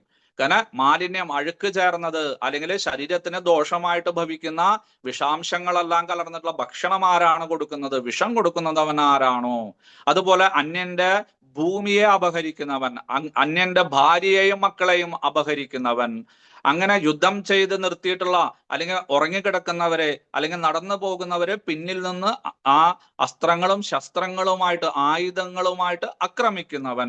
ഇങ്ങനെ ആദതായികള് 6 തരത്തിലാണ്. ഇവരില് ആരെങ്കിലും ഒരാളെ ആദതായികളായിട്ട് നിങ്ങൾക്ക് തോന്നുന്നുണ്ടെങ്കിൽ അവരെ വധിക്കണം. ഗുരും വ ബാലവൃദ്ധം വ ബ്രാഹ്മണസ്യ ബഹുശ്രുതം. അവൻ ഗുരുവായിക്കോട്ടെ, മാതാവായിക്കോട്ടെ, പിതാവായിക്കോട്ടെ, സഹോദരനായിക്കോട്ടെ, പല വേദങ്ങളും പഠിച്ച ബ്രാഹ്മണനായിക്കോട്ടെ, ക്ഷത്രിയനോ വൈശ്യനോ ശൂദ്രനോ, ബാലനോ വൃദ്ധനോ സ്ത്രീയോ പുരുഷനോ ആരുമായിക്കോട്ടെ, ഏതച്ചിന്തയാം, യാതൊരു ചിന്ത കൂടാതെ കാണുന്ന സമയത്ത് തന്നെ, തീ കൊടുക്കുന്ന സമയത്ത് തന്നെ, വിഷം കൊടുക്കുന്ന സമയത്ത് തന്നെ, അല്ലെങ്കിൽ ഉറങ്ങിക്കിടക്കുന്നവരെ വധിക്കുന്ന ആ സമയത്ത് തന്നെ, അന്യന്റെ ഭാര്യയെ കടന്നു പിടിക്കുന്ന ആ സമയത്ത് തന്നെ അവരെ വധിച്ചിട്ട് രാജാവിന്റെ അടുത്ത് ചെന്ന് പറയുക, രാജാവേ, ഞാനൊരു ആദതായിയെ, ഒരു അക്രമിയെ വധിച്ചു എന്ന് പറയുമ്പോൾ രാജാവ് ഒരു കിഴി നിറച്ച് സ്വർണ്ണ നാണയങ്ങൾ തരും. അതാണ് ആ കാലഘട്ടത്തിലെ സമ്മാനം, സമ്പ്രദായം. ഇവിടെ നോക്കുകയാണെങ്കിൽ നമ്മുടെ കൗരവര് 6 ചെയ്തിട്ടുണ്ട്. ഏതെങ്കിലും ഒരു കാര്യം ചെയ്തു കഴിഞ്ഞാൽ അവനെ ആദതായി എന്ന് പറയാമെങ്കിൽ ഇവിടെ 6 ചെയ്തിട്ടുള്ള കൗരവര് എന്ത് പേര് വിളിക്കാനാണ്? എന്നിട്ട് നമ്മുടെ അർജുനൻ പറയാ, ഇവരെല്ലാം ആദതായികളാണ്, അക്രമികളാണ്, തെമ്മാടികളാണ്, ദുഷ്കൃതികളാണെന്ന് എനിക്കറിയാം, പക്ഷെ ഞാൻ അവരെ വധിക്കാൻ പോകുന്നില്ല. നോക്കൂ, അർജുനന്റെ മനോനിലയിൽ വന്നിട്ടുള്ള വർത്തമാനം. തസ്മാനർഹ വയം ഹന്തും ധാർത്തരാഷ്ട്ര സ്വബാന്ധവാൻ. കാരണം ധൃതരാഷ്ട്രപുത്രന്മാരായിട്ടുള്ള ധാർത്തരാഷ്ട്രന്മാര് സ്വജ്ജനമാണ്, എന്റെ ബാന്ധവാന്മാരാണ്. നോക്കൂ, ഇവിടെയും ആ സ്വജ്ജനം തന്നെ. സ്വജ്ജനം ഹി കഥം ഹത്വാ. എങ്ങനെയാണ് സ്വജ്ജനങ്ങളെ വധിക്കുന്നത്? ആദതായികളാണെങ്കിലും അവരെ വധിക്കുന്നത് കൊണ്ട് പാപമല്ലേ വന്നു ചേരുക ഗോവിന്ദ? കാരണം അവരും സ്വജ്ജനങ്ങളല്ലേ. കാരണം ഇപ്പൊ സ്വജ്ജനം എന്ന് പറഞ്ഞിട്ട് എത്രയോ ആവർത്തിച്ചിരിക്കുന്നു. സുഖിനശ്യാമ മാധവ, അലയോ മാധവ, മാധവിയുടെ ഭർത്താവേ, അല്ലെ? ഐശ്വര്യാദി സദ്ഗുണ സമ്പന്നനാണ് നമ്മുടെ മാധവൻ. അങ്ങേക്ക് ഇത്രയും കാര്യങ്ങളെല്ലാം ചെയ്തിട്ടും ഇപ്പോഴും ആ ധനമെല്ലാം ഉണ്ട്. മായ ശിവ ധവ പതി, അല്ലെ? മായ എന്നറിയപ്പെടുന്ന ലക്ഷ്മി ദേവിയുടെ പതിയാണ് മാധവൻ. അങ്ങേക്ക് എല്ലാ ഐശ്വര്യങ്ങളുണ്ട്, ഇത്രയധികം കാര്യങ്ങൾ, ബന്ധുമിത്രാദികളെല്ലാം വധിച്ചിട്ടുണ്ട്, അവരെ നേർവഴിക്ക് നടത്തിയിട്ടുണ്ട്, അല്ലെ? അവരെ ഉപദ്രവിച്ചിട്ടുണ്ട്. എന്നിട്ടും അങ്ങേക്ക് ഐശ്വര്യത്തിന് യാതൊരു കുറവുമില്ല. അത് പ്രകാരമാണ് എന്നെ ഒന്ന് പറഞ്ഞു തന്നാലും. ഇങ്ങനെ മധുവിദ്യ ആത്മബോധത്വാത് മാധവ. മധുവിദ്യ നേരത്തെ പറഞ്ഞ ഉപനിഷത് വിദ്യകളാൽ, ഉപനിഷത് വാക്യങ്ങളാൽ ആരെയാണ് അറിയപ്പെടേണ്ടത്? മൗനാത് യോഗാംശ്ച ധ്യാനശ്ച വിദ്ധി ഭാരത. മൗനം കൊണ്ടും ധ്യാനം കൊണ്ടും ജപം കൊണ്ടും ദാനധർമാദികളെ കൊണ്ടും ആരെയാണ് പ്രാപിക്കേണ്ടത്? അവനെയും മാധവൻ എന്ന് പറയുന്നു. അങ്ങനെ 3 അർത്ഥങ്ങളാണ് വിഷ്ണു സഹസ്രനാമത്തില് മാധവ പദം കൊണ്ട് പറയുന്നത്. ഇതെല്ലാം സൂചിപ്പിക്കുന്നത് എന്താണ്? എന്റെ മനോസൈര്യം നഷ്ടപ്പെട്ടിരിക്കുന്നു, എന്റെ മാനസിക നില തയ്യാറായി. അർജുനൻ തന്നെ സമ്മതിക്കുന്നുണ്ട്. ഇനി അടുത്ത അധ്യായത്തില് ഭഗവാന് എനിക്ക് യുക്തമായത്, ശ്രേയസ്സിന് അനുപാതമായത്, എന്റെ ഐശ്വര്യത്തിന് ചേർന്നത്, അല്ല എന്റെ സുഖത്തിന്, എന്റെ ശാന്തിക്ക് ചേർന്നത് എന്തൊക്കെയാണ്, അത് അങ്ങ് നല്ല പോലെ എനിക്ക് ഉപദേശിച്ചു തന്നാലും. ഈ അക്രമികളായിട്ടുള്ള ആളുകളെ, അല്ല നേരത്തെ പറഞ്ഞ ആദദായികള് ശാസ്ത്രവിചാരം ചെയ്തിട്ട് മനുസ്മൃതിയിൽ പറയാണ് 8-ാം അധ്യായത്തില്, ഇങ്ങനെയുള്ള ആളുകളാണ് ആദദായികള്, തെമ്മാടികള്.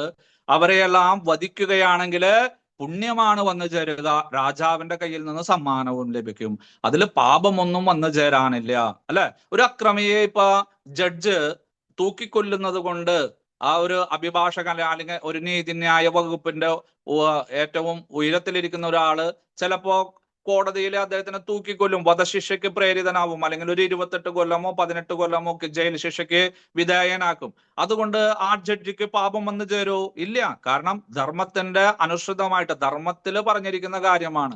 നീതിന്യായ വ്യവസ്ഥയെ അനുകൂലിച്ചു കൊണ്ടാണ് അദ്ദേഹം ചെയ്യുന്നത്. ഇവിടെ ഈ ദുര്യോധനാദികൾ മുഴുവൻ ആരാണ്? ആദദായികളാണ്, ദുഷ്കൃതികളാണ്. നമുക്കറിയാം അവിടെ അഗ്നിദോ ഗരദശ്ചൈവ, അഗ്നി അരക്കില്ലമുണ്ടാക്കി അതിനെ കത്തിച്ചു കളഞ്ഞു. ഗരദശ്ചൈവ, വിഷം കൊടുത്തു. എവിടെ? ഭീമസേനന്. അല്ല, ഭീമസേനനെ ലഡുവിലൊക്കെ വിഷം കൊടുത്തിട്ട് അദ്ദേഹത്തിനെ ബന്ധിച്ച് ഗംഗാ നദിയിലേക്ക് എറിഞ്ഞു കളഞ്ഞു. പിന്നെന്താണ്? ആ ഭാര്യയെ അപഹരിച്ചു എന്ന് പറഞ്ഞാൽ അപമാനിച്ചു. രജസ്വലയായിട്ടിരിക്കുന്ന, ശാരീരിക അവസ്ഥകളിൽ ഇങ്ങനെ പീഡിതയായിരിക്കുന്ന, ഒറ്റ വസ്ത്രം എടുത്തിട്ടുള്ള സ്ത്രീയെ അന്തഃപുരത്തിൽ നിന്ന് സഭാമധ്യത്തിലേക്ക് വലിച്ചു കൊണ്ടുവന്നു. ഇത് ഇനി ഉറങ്ങിക്കിടക്കുന്നവരെ, വെറുതെ ഇരിക്കുന്ന ആളുകളെ ഉപദ്രവിക്കുക. പാവങ്ങൾ 12 വർഷം വനവാസ സമയത്ത് ഇവര് ദുശാസന, നമുക്ക് അവരെ പോയി കാണാം, അവരെ നമുക്കൊന്ന് പേടിപ്പിക്കാം, അവരെ നമുക്കൊന്ന് ഉപദ്രവിക്കാം എന്ന് പറഞ്ഞ് സൈന്യത്തെയും കൂട്ടിയിട്ട് ഇവര് ഇടയ്ക്കിടയ്ക്ക് അവരെ പോയിട്ട് ഉപദ്രവിക്കാറുണ്ട്. ഒരു പ്രാവശ്യം പെട്ടുപോയി. ചിത്രസേന എന്ന് പറഞ്ഞിട്ടുള്ള ഒരു ഗന്ധർവനെല്ലാം ഇവരെ പിടിച്ചു കെട്ടിയിട്ടുള്ള കഥയ്ക്ക് നിങ്ങൾക്കറിയാം. അങ്ങനെ വെറുതെ അവരെ ബുദ്ധിമുട്ടിക്കുക. പിന്നെ ധാരഹരശ്ചൈവ, അവരുടെ ഭൂമി, അല്ല അവരുടെ ഇന്ദ്രപ്രസ്ഥം എന്നറിയപ്പെടുന്ന ആ ഗാണ്ഡവ വനത്തിൽ ഉണ്ടാക്കിയിട്ടുള്ള രാജകൊട്ടാരമെല്ലാം അവർ പിടിച്ചു വെച്ചിരിക്കുകയാണ്. അവരുടെ ധനവും പിടിച്ചു വെച്ചിരിക്കുകയാണ്. തിരിച്ചു വരുമ്പോ തരാമെന്ന് പറഞ്ഞിട്ട് കൊടുത്ത അവർക്ക് ഇല്ല. കിരീടവും ചെങ്കോലും ഗോധനവും ഭണ്ഡാരവും സൈന്യവും എല്ലാം ഈ ധൃതരാഷ്ട്ര മഹാരാജാവ് കൈവശപ്പെടുത്തി വെക്കുകയാണ്. ഇതേവരെ തിരിച്ചു കൊടുത്തിട്ടില്ല. അപ്പൊ ഇതെല്ലാം ഈ 6 കാര്യവും ആര് ചെയ്തിട്ടുണ്ട്? നമ്മുടെ കൗരവര് ചെയ്തിട്ടുണ്ട്. അങ്ങനെയുള്ള ഒരു കക്ഷിയെ പറയാണ് ആദദായികളാണ്, തെമ്മാടികളാണെന്ന് അറിഞ്ഞിട്ടും. നമ്മുടെ ഹിന്ദുക്കളുടെ കാര്യം അങ്ങനെയാണ്, അല്ലെ? ഈ ഹിന്ദുക്കളുടെ ഈ ഒരു മനോനിലയാണ് അർജുനന് ഇപ്പോഴുണ്ടായിട്ടുള്ള ഈ മനോനിലയാണ് 2500 വർഷങ്ങള് നമ്മള് വിദേശികളുടെ അടിമകളായിട്ട് ജീവിക്കേണ്ടി വന്നത്. ഇപ്പോഴും അങ്ങനെ തന്നെയാണ്. ഇപ്പോഴും പല പല അന്യമതക്കാരും മറ്റുള്ള ആളുകളെല്ലാം നമ്മളെ ഉപദ്രവിക്കുന്നുണ്ട്, നമ്മുടെ സന്യാസിമാരെ, നമ്മുടെ ഭക്തന്മാരെ. അപ്പോഴും നമ്മൾ എന്ത് പറയും?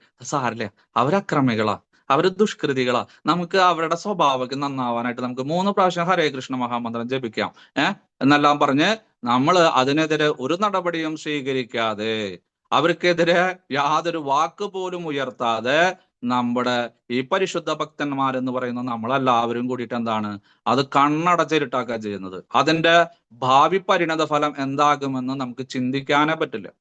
അതാണ് ഇവിടെ ഭാഗ്യത്തിന് ഗോവിന്ദൻ ഉണ്ടായി. ഗോവിന്ദൻ അതെല്ലാം നേർവഴിക്ക് പറഞ്ഞു കൊടുത്തു. പക്ഷെ ഈ കാലഘട്ടത്തിൽ നമ്മളെയെല്ലാം ബുദ്ധി ഉപദേശിക്കുവാനും നമ്മളെ നേർവഴിക്ക് നിർത്താനും ആരാനുള്ളത്? ഗോവിന്ദൻ ഉണ്ടാവും? ആരുമില്ല. അപ്പൊ അതുകൊണ്ട് ഭഗവത്ഗീത നല്ല പോലെ നിങ്ങൾ വിചാരം ചെയ്യുക. അതിലെ അർജുനനുണ്ടായിട്ടുള്ള ആ മൗഢ്യത്തെ, മൂഢഭാവത്തെ എങ്ങനെയാണ് അതിക്രമിച്ചതെന്ന് മനസ്സിലാക്കുക. ഒരു നല്ല പരിശുദ്ധ ഭക്തനായിട്ട് മാത്രമല്ല ധർമ്മത്തിന്റെ കാലാളായിട്ട്, അതിന്റെ ഒരു വക്താവായിട്ട് വേണം നമ്മൾ ജീവിക്കാനായിട്ട്. എല്ലാം പറഞ്ഞു കഴിഞ്ഞിട്ട് സഞ്ജയന്റെ അഭിപ്രായം എന്താണെന്ന് ചോദിച്ചപ്പോ എത്ര യോഗേശ്വര കൃഷ്ണ എത്ര പാർത്തോർ ധനുർധരഹ എന്നാണ് പറഞ്ഞത് അദ്ദേഹം. എവിടെയാണ് യോഗീശ്വരനായിട്ടുള്ള ആധ്യാത്മിക ജ്ഞാനത്തിന്റെ ഉറവിടമായിട്ടുള്ള സച്ചിദാനന്ദ സ്വരൂപനായിട്ടുള്ള ആ ഭഗവാനുള്ളത്, ഹരിയുള്ളത്? എവിടെയാണ് ധനുർധരനായിട്ടുള്ള അർജുനനുള്ളത്? വെറും അർജുനനല്ല, ധനുർധരനായിട്ടുള്ള ആയുധം കയ്യിലേന്തിയിട്ടുള്ള എന്ന് പറഞ്ഞു കഴിഞ്ഞാൽ ഹിന്ദു ധർമ്മത്തെ സംരക്ഷിക്കുവാനായിട്ട് ജ്ഞാനിയും വിജ്ഞാനിയുമായിട്ടുള്ള ഒരു കൂട്ടം ആളുകളും ആയുധം കയ്യിലേന്തിയിട്ട് നമ്മളെ സംരക്ഷിക്കുവാനായിട്ട്, നമ്മുടെ ജനതയെ സംരക്ഷിക്കുവാനുള്ള ഒരു ജനതയും ഉണ്ടായിരിക്കണം. 2 പേരും ഉണ്ടായിരിക്കണം. അല്ലാണ്ട് ഭഗവാൻ മാത്രം ഉണ്ടായത് കൊണ്ട് കാര്യമില്ല. ധനുർധരനായിട്ടുള്ള അർജുനനും ഉണ്ടായിട്ടും കാര്യമില്ല. അർജുനനായിട്ടുള്ള ധനുർധരനെ സപ്പോർട്ട് ചെയ്യുവാനായിട്ട്, ഉപദേശിക്കുവാനായിട്ട് പരിശുദ്ധ ഭക്തന്മാരായിട്ടുള്ള, ബ്രാഹ്മണരായിട്ടുള്ള, സന്യാസിമാരായിട്ടുള്ള, ഗുരുജനങ്ങളായിട്ടുള്ള ഒരു വിഭാഗം ആളുകളും അവരുടെ ഏത് ആഗ്രഹങ്ങളും നിർദ്ദേശങ്ങളും മനസ്സാ പൂർണ്ണമായിട്ട് നിറവേറ്റാൻ പറ്റുന്ന ആയുധം കയ്യിലേന്തിയിട്ടുള്ള, ധർമ്മത്തിന്റെ കൂടെ നിൽക്കുന്ന, ധർമ്മം പരിപോഷിക്കുവാനായിട്ട് സംരക്ഷണം കൊടുക്കുന്ന പാർത്തന്മാരായിട്ടുള്ള ആളുകളും ഉണ്ടായിരിക്കണം. തത്ര, അവിടെയാണ് വിജയോഭൂതിർ, അവിടെ മാത്രമേ വിജയമുണ്ടാകുകയുള്ളൂ, ശാന്തി ഉണ്ടാവുകയുള്ളൂ, സമാധാനം ഉണ്ടാകുകയുള്ളൂ, അഭിവൃദ്ധി ഉണ്ടാകുകയുള്ളൂ. വളരെ ശ്രദ്ധിക്കേണ്ട ഒരു ശ്ലോകമാണ്. പലരും അതിനെ വളരെ സിമ്പിൾ ആയിട്ടുള്ള ഒരു കാര്യമായിട്ട്, പക്ഷെ നമ്മുടെ ഹിന്ദു സമൂഹത്തിന്, നമ്മുടെ സനാതന ധർമ്മത്തിന്, നമ്മുടെ ഭാരതവർഷത്തിന് നമ്മുടെ സഞ്ജയൻ നൽകുന്ന ഒരു ഉപദേശമാണ്. ആരിലൂടെ? വേദവ്യാസ മഹർഷിയിലൂടെ. കാരണം അദ്ദേഹം തത്വജ്ഞാനിയാണ്, അദ്ദേഹത്തിന് ഭാവി വർത്തമാനമെല്ലാം അറിയാം. അപ്പൊ നമ്മുടെ ഹിന്ദുക്കൾക്ക് ഇനി ഉണ്ടാകുന്ന അപജയങ്ങളെല്ലാം വളരെ വർഷങ്ങൾക്ക് മുമ്പ്, 5000 ചില്ലാനും വർഷങ്ങൾക്ക് മുമ്പ് മനസ്സിലാക്കിയിട്ട് അദ്ദേഹം എഴുതി വെച്ചിട്ടുള്ള ഒരു ശ്ലോകമാണ്. അത് എല്ലാവരും നല്ല പോലെ വിചാരം ചെയ്തിട്ട് അതുപോലെ നോക്കുകയാണെങ്കിൽ നമുക്കും നമ്മുടെ 3-4 തലമുറകൾക്കെല്ലാം സുഖമായിട്ട് ഈ ഭാരതത്തില് ജീവിക്കാൻ സാധിക്കും. ഇല്ലെങ്കിൽ ഓടിയ വഴിയിൽ പുല്ലുപോലും മുളക്കില്ല, കണ്ടം വഴി നമുക്ക് ഓടേണ്ടി വരും. എവിടേക്ക് ഓടാ? മറ്റുള്ള ക്രിസ്ത്യാനികൾക്കും മുസ്ലിമുകൾക്കൊക്കെ രാജ്യമുണ്ട്, നമ്മൾക്ക് ഹിന്ദുക്കളായിട്ടുള്ള നമ്മൾ എവിടെ പോയി ഒളിക്കും? അപ്പൊ അതുകൊണ്ട് എല്ലാവരും ഒറ്റക്കെട്ടായിട്ട് പ്രവർത്തിക്കുക, ഈ സദ്വിചാരങ്ങൾ ചെയ്യുക, ഭഗവത്ഗീത, ഭാഗവതം, നാരായണീയം, ഉപനിഷത്തുകള് ഇതെല്ലാം നല്ല പോലെ പഠിച്ച് പ്രചാരം ചെയ്യുക. നമ്മുടെ കർത്തവ്യം എന്താണെന്ന് മനസ്സിലാക്കുക, നമ്മുടെ ധർമ്മം എന്താണെന്ന് മനസ്സിലാക്കുക, അതിനനുസരിച്ച് ജീവിതം ചെലവഴിക്കുക. അല്ലാതെ അർജുനനെ പോലെ മൗഢ്യഭാവത്തില് ഇങ്ങനെ ആണും പെണ്ണും കെട്ടവനെ പോലെ ഒരിക്കലും ഇരുന്ന് ഇതും വിളിച്ചു പറഞ്ഞ് അവരെന്തെങ്കിലും ചെയ്തോട്ടെ, എന്റെ കാര്യം സുരക്ഷിതമായാൽ മതി, നാളെ നമ്മുടെ കാര്യവും പ്രശ്നത്തിലാവാനുള്ള എല്ലാ കാര്യങ്ങളും ഇനി നമ്മുടെ മുന്നിൽ നിൽക്കുന്നുണ്ട്. Hare Krishna. Thank you very much. ആർക്കെങ്കിലും എന്തെങ്കിലും ചോദിക്കാനുണ്ടെങ്കിൽ ചോദിക്കാം, അല്ലെങ്കിൽ നമുക്ക് അവസാനിപ്പിക്കാം. ഹരേ കൃഷ്ണ. കൃഷ്ണാമതിരസ്തു. എല്ലാവർക്കും ഹരേ കൃഷ്ണ പ്രഭുജി. പ്രണാം. ഹരേ കൃഷ്ണ. ഹരേ കൃഷ്ണ പ്രഭുജി. പറയൂ പ്രഭുജി പറഞ്ഞ ഒരു ചോദ്യം ഞാൻ ചോദിക്കാൻ വെച്ചിരുന്നു. അതിപ്പോ പ്രഭുജി തന്നെ എൻ്റെ ആൻസറൊക്കെ പറഞ്ഞു കഴിഞ്ഞു അതിനകത്ത് തന്നെ. അത് ചോദ്യം മാറ്റി വെക്കുക. അടുത്തെന്ന് പറഞ്ഞാല് നമ്മള് ഈ കാളന്തിയിലെ വിഷം തുപ്പിയ ഇല്ലേ കാളിയൻ, അപ്പൊ അദ്ദേഹത്തെ ഭഗവാൻ മേലെന്ന് ഒഴിച്ച് അങ്ങ് വിട്ടു. അപ്പൊ ഇവർക്ക് ഈ കൗരവർക്കും അതുപോലെ ശിക്ഷ കൊടുത്ത് അങ്ങനെ വിടാനുണ്ട്. അതെന്താ അങ്ങനെ ഒരു ഇതൊന്നും? അത് ചില കാര്യങ്ങള് മറ്റുള്ളവരെ കൊണ്ട് ചെയ്യിപ്പിക്കുന്നതാണ് ഭഗവാൻ ഇഷ്ടം. ഇപ്പൊ ജരാസന്ധവധം ഭഗവാന് വേണമെങ്കിൽ ചെയ്യാമായിരുന്നു, പക്ഷെ ചില കാര്യങ്ങള് ഇന്ന ആളുകൾ ചെയ്താൽ അതിന്റെ പെർഫെക്റ്റ് വരുള്ളൂ. ഇപ്പോ ഒരു നാമഘട്ടയിലായാലും വേണമെങ്കിൽ പൈതൽ പ്രഭുവിന് എല്ലാ കാര്യങ്ങളും ചെയ്യാം. കീർത്തന അദ്ദേഹത്തിന് തന്നെ ചെയ്യാം, ആരതി അദ്ദേഹത്തിന് തന്നെ ചെയ്യാം, ക്ലാസ് അദ്ദേഹത്തിന് തന്നെ ചെയ്യാം, മാല അദ്ദേഹത്തിന് തന്നെ ചെയ്യാം, ക്ലീനിങ് അദ്ദേഹത്തിന് തന്നെ ചെയ്യാം. പക്ഷെ ഒരു പെർഫെക്ഷൻ വരണമെങ്കിൽ, അല്ലെങ്കിൽ അദ്ദേഹത്തിനും കൂടി ഒരു സന്തോഷം വരണമെങ്കിൽ മറ്റുള്ളവരെ കൊണ്ട് ചെയ്യിപ്പിക്കുക, അവരുടെ ആനന്ദത്തിൽ പങ്കുചേരുക. ഇപ്പൊ ഒരു മുത്തച്ഛൻ ഐസ്ക്രീം കഴിക്കുമ്പോൾ അദ്ദേഹത്തിന് സന്തോഷാവും, പക്ഷെ തന്റെ പേരക്കുട്ടിക്ക് വാങ്ങിയിട്ട് അത് മൂത്തെല്ലാം തേച്ച് കണ്ണിലും മൂക്കിലും അവിടേക്കും തേച്ച് ആ കുട്ടി കഴിക്കുന്നത് കാണുമ്പോഴാണ് ആ മുത്തച്ഛന് കൂടുതൽ സന്തോഷം ഉണ്ടാവുക. അതുപോലെ ചില കാര്യങ്ങള്, കാരണം ചില കാര്യങ്ങള് മറ്റുള്ളവർക്ക് ചെയ്യാൻ പറ്റില്ല, അത് താൻ തന്നെ ചെയ്യും.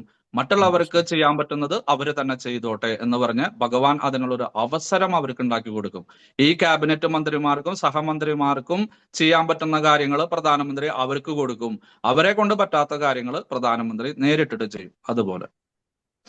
ഹരേ കൃഷ്ണ പ്രഭുജി, അത് മനസ്സിലായി. അല്ല, ഞാൻ ചോദിച്ച കാളിയനെ വെറുതെ വിട്ടു, അപ്പൊ ഈ കൗരവരെ അതുപോലെ വെറുതെ വിട്ടില്ല, അതാ ഞാൻ ചോദിച്ചത്. അതെന്തായിരിക്കും? അല്ല, അത് കാരണം അവര് ദുഷ്കൃതികളാണ്. അവരുടെ യുഗത്തിന്റെ അവസാനമായി ഇനി ഒരു ടേണിംഗ് പോയിന്റ് ഉണ്ടായിരിക്കണം. കാരണം അവരെ കൊണ്ടുള്ള ക്ഷത്രിയന്മാരുടെ എണ്ണം വർദ്ധിച്ചു, ഭൂമിക്ക് ഭാരമായി, മറ്റുള്ള കാര്യങ്ങൾ.